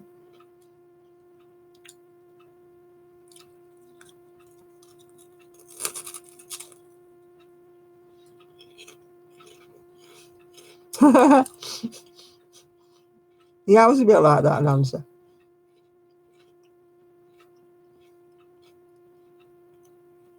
It's like when you're trying to put the little arms in the little sleeves, isn't it? And you're thinking, oh, God, if I bend his arm like that, it's going to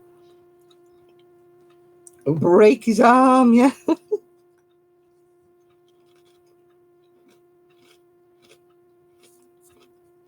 Yeah, they always pee in the bath. They still do when they're older and all, if you have to. Oh, you've got ice cream, have you? I'm here eating my prawn crackers and you're having ice cream. I've never had that cookie dough ice cream. I've never really fancied it.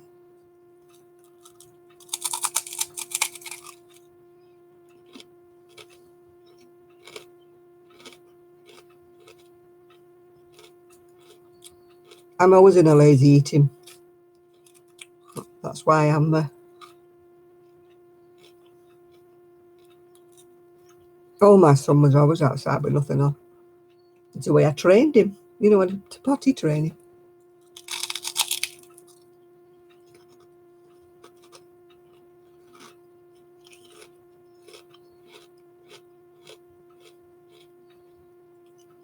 I let him run around the garden with nothing on until he got the hang of potty training.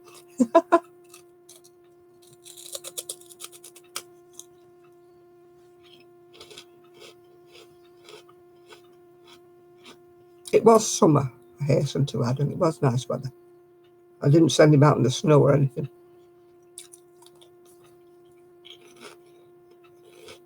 I'm not that terrible of a mother. I wasn't the best mother. I'll hold my hand up, I'd never got Mother of the Year.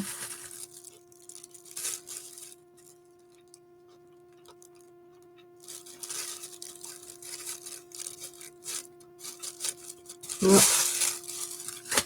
I was just getting through life, holding it together, going to work, doing what I could, like most mums. I was definitely one of these that, I've home cooked everything, and nope, that wasn't me at all.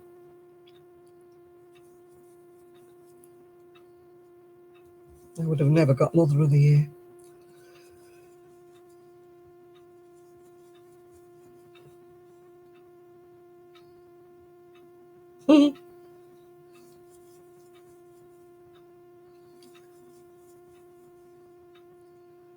Oh, Arian had bunk beds, even though he was only one child. But we always had bunk beds so that he could have a friend over to stay. And he used to always be jumping about and bang his head on something.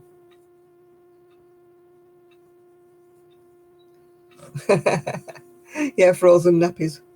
When you've had them on the line and you've forgotten about them. And they're like, when you're trying to bring them in. You bring them in and they...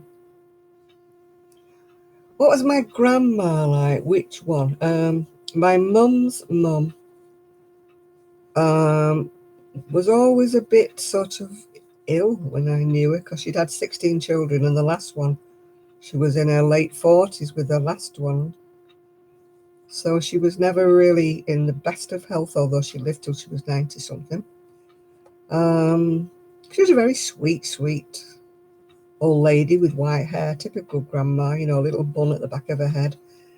And she used to knit socks for the kiddies. My family used to work in the mills, and they used to bring in the ends of the bobbins, and they were working on rayon. I can remember one year, so we all had these silky rayon socks that she made, and they were beautiful to look at, but they wouldn't stay up. They were all slippy and sliding, used to fall down in my sandals. So that's what my other grandma, she was ill as well. As long as I knew her, she was ill. She had her bed downstairs in the front room. And bear in mind, they were tiny little cottage front rooms. And she used to want me to read from her. She had a Bible book, which, funny enough, I inherited. I still got it upstairs somewhere. She had stories from the Bible because she was very religious. And she used to want me to sit by the side of her on the bed and read her stories, yeah.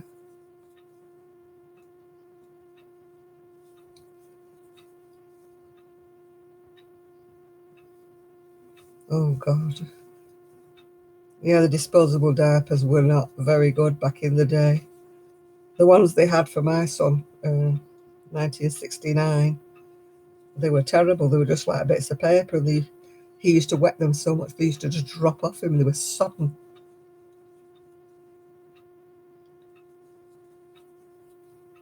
But, those were the days.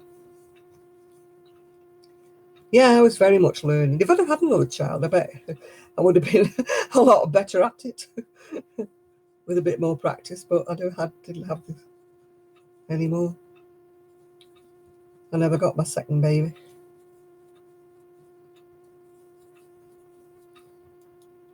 And now I've got my other second baby now, haven't I? Even though he's not real.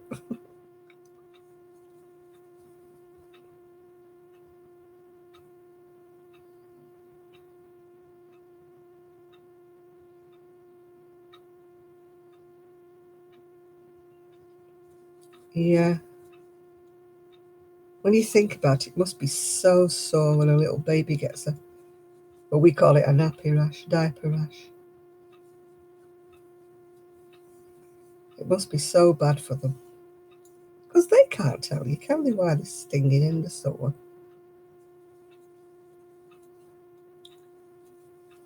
No wonder babies are cranky.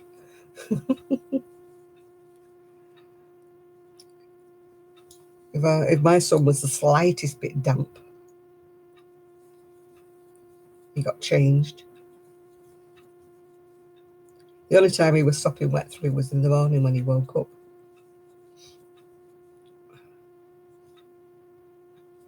But the rest of the time I kept him as dry as I could, yeah. Oh, spit up, yeah, goodness. Mine used to projectile vomit till he was about 3 months.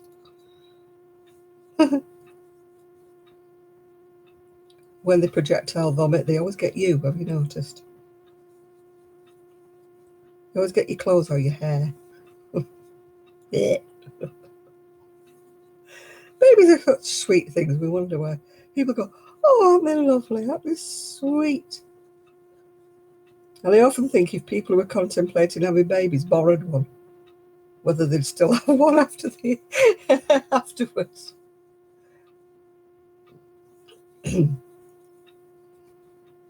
I had no idea it would be so hard work when I had my first, well, my only baby.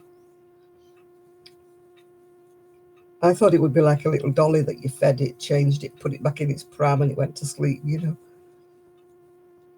I had these sort of rose-tinted glasses.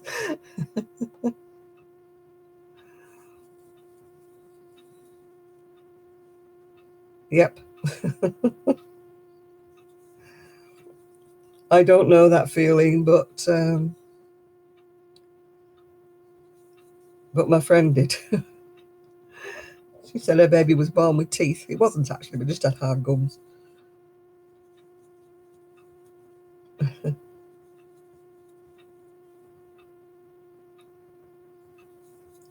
Oh no, my son used to wait while you dressed him in his best, ready for going somewhere.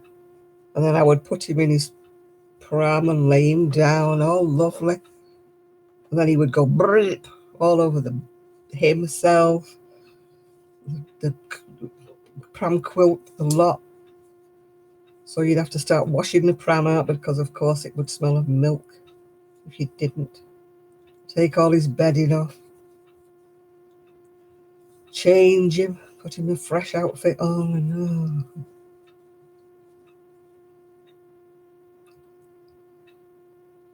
oh.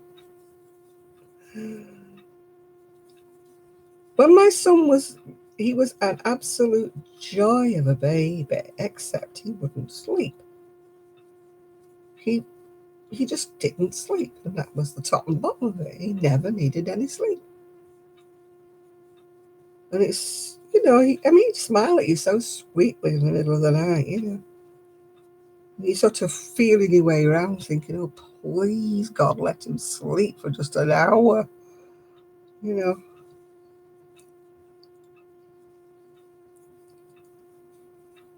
But,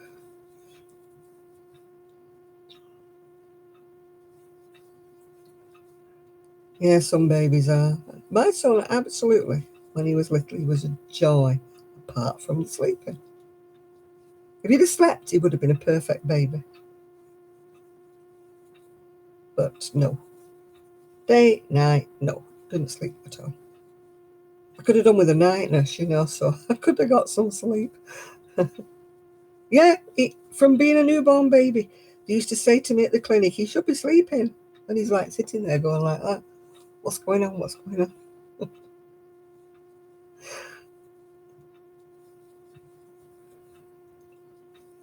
No, somehow or other, they just keep their tantrums to home.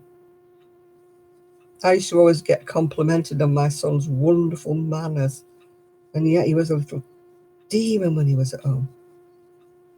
And my mother used to say, well, he can't have it always. At least he's polite and kind when he's out, yeah? And other people think you've got a beautiful, perfect child. She said it could be the other way around. It could be perfect at home and a little so-and-so in somebody else's house. Yeah, people are always saying, he says all his pleases and his thank yous, and I used to think, oh, I can't believe that's my son. Because at home, it's like, what do you say? What do you say? And I said to him once, what's the magic word? And he said, abracadabra.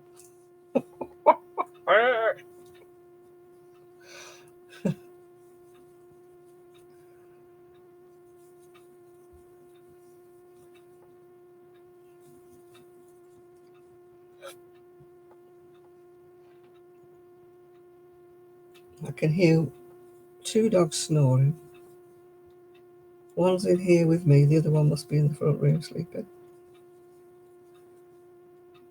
I'll be calling time on them soon. Sending them out for their last wheeze of the night.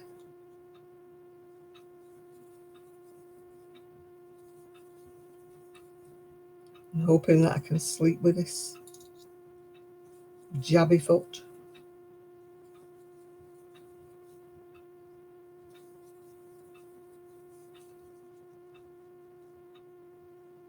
No, it's not crazy that you want another dog. I'd love another dog.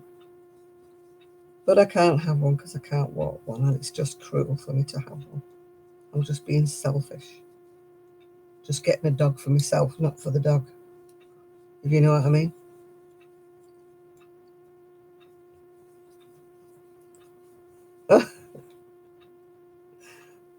You got a doofus dog, have you? No, I wouldn't want a big dog. I'd like a little dog. I grew up with a golden retriever when we lived in Wales. It wasn't my dog, but I thought he was. It was called Tinker.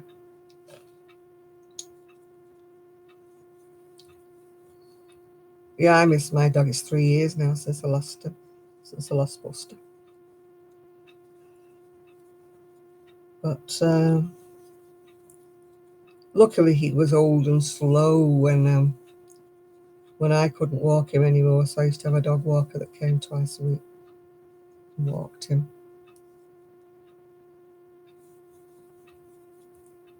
If I had money to get a dog walker every day, I would get another dog. But that's not the kind of money I've got. I feel awful with Gigi because we only get little tiny walks about. He usually has big, long walks with his dad. But, he just barely gets around the block with me. But this weekend he's playing with Poppy, so he's charging around after her. So it's he's got something to do.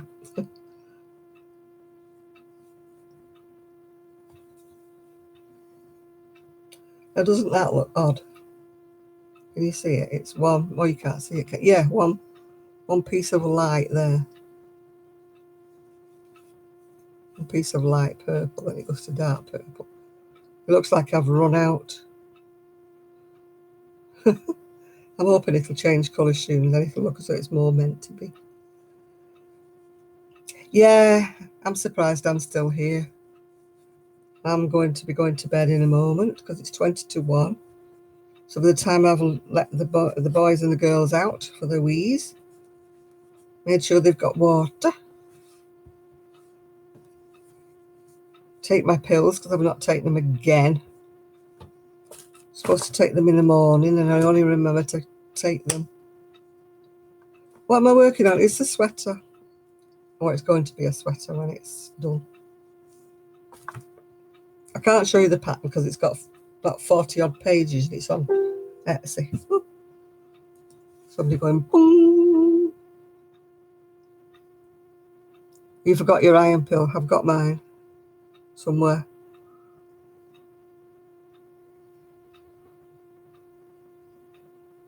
Yeah, I thought somebody left me a message, but they don't. Yeah, my little pill box. That's not got everything in it. It's not got my diabetes ones. If I take all of my pills, I take 15. That's why I keep forgetting them on purpose.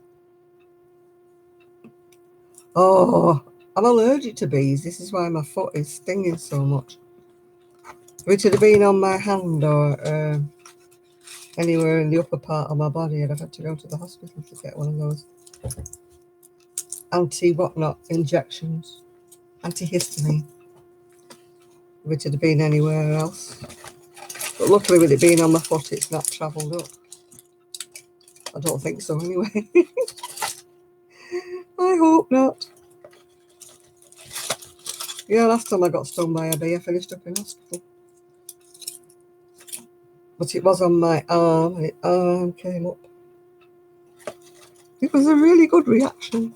So he said in the hospital, oh, that's a superb reaction. But not from where I'm sitting.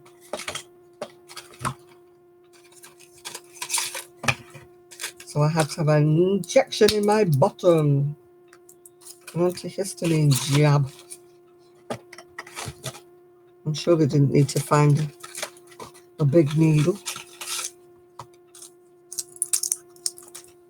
Apparently they have to give a big needle because it has to go through your gluteus maximus, is it? In other words, your bottom.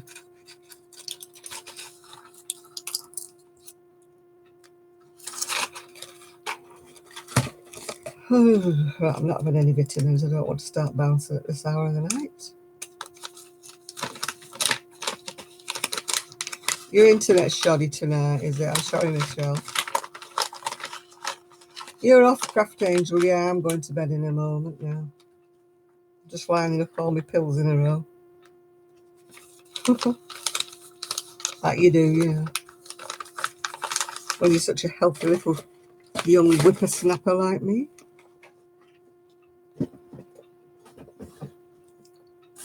Right, what else have I got to get? Oh. Yep. Oh dear. How many more pills do I need to take?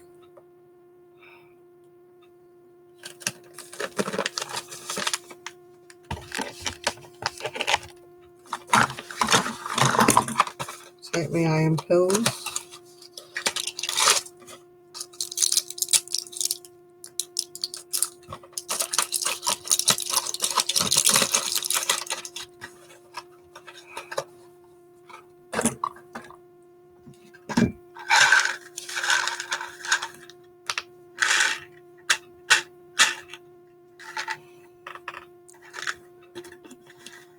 Yes, I'm puppy sitting. He's asleep in the front room.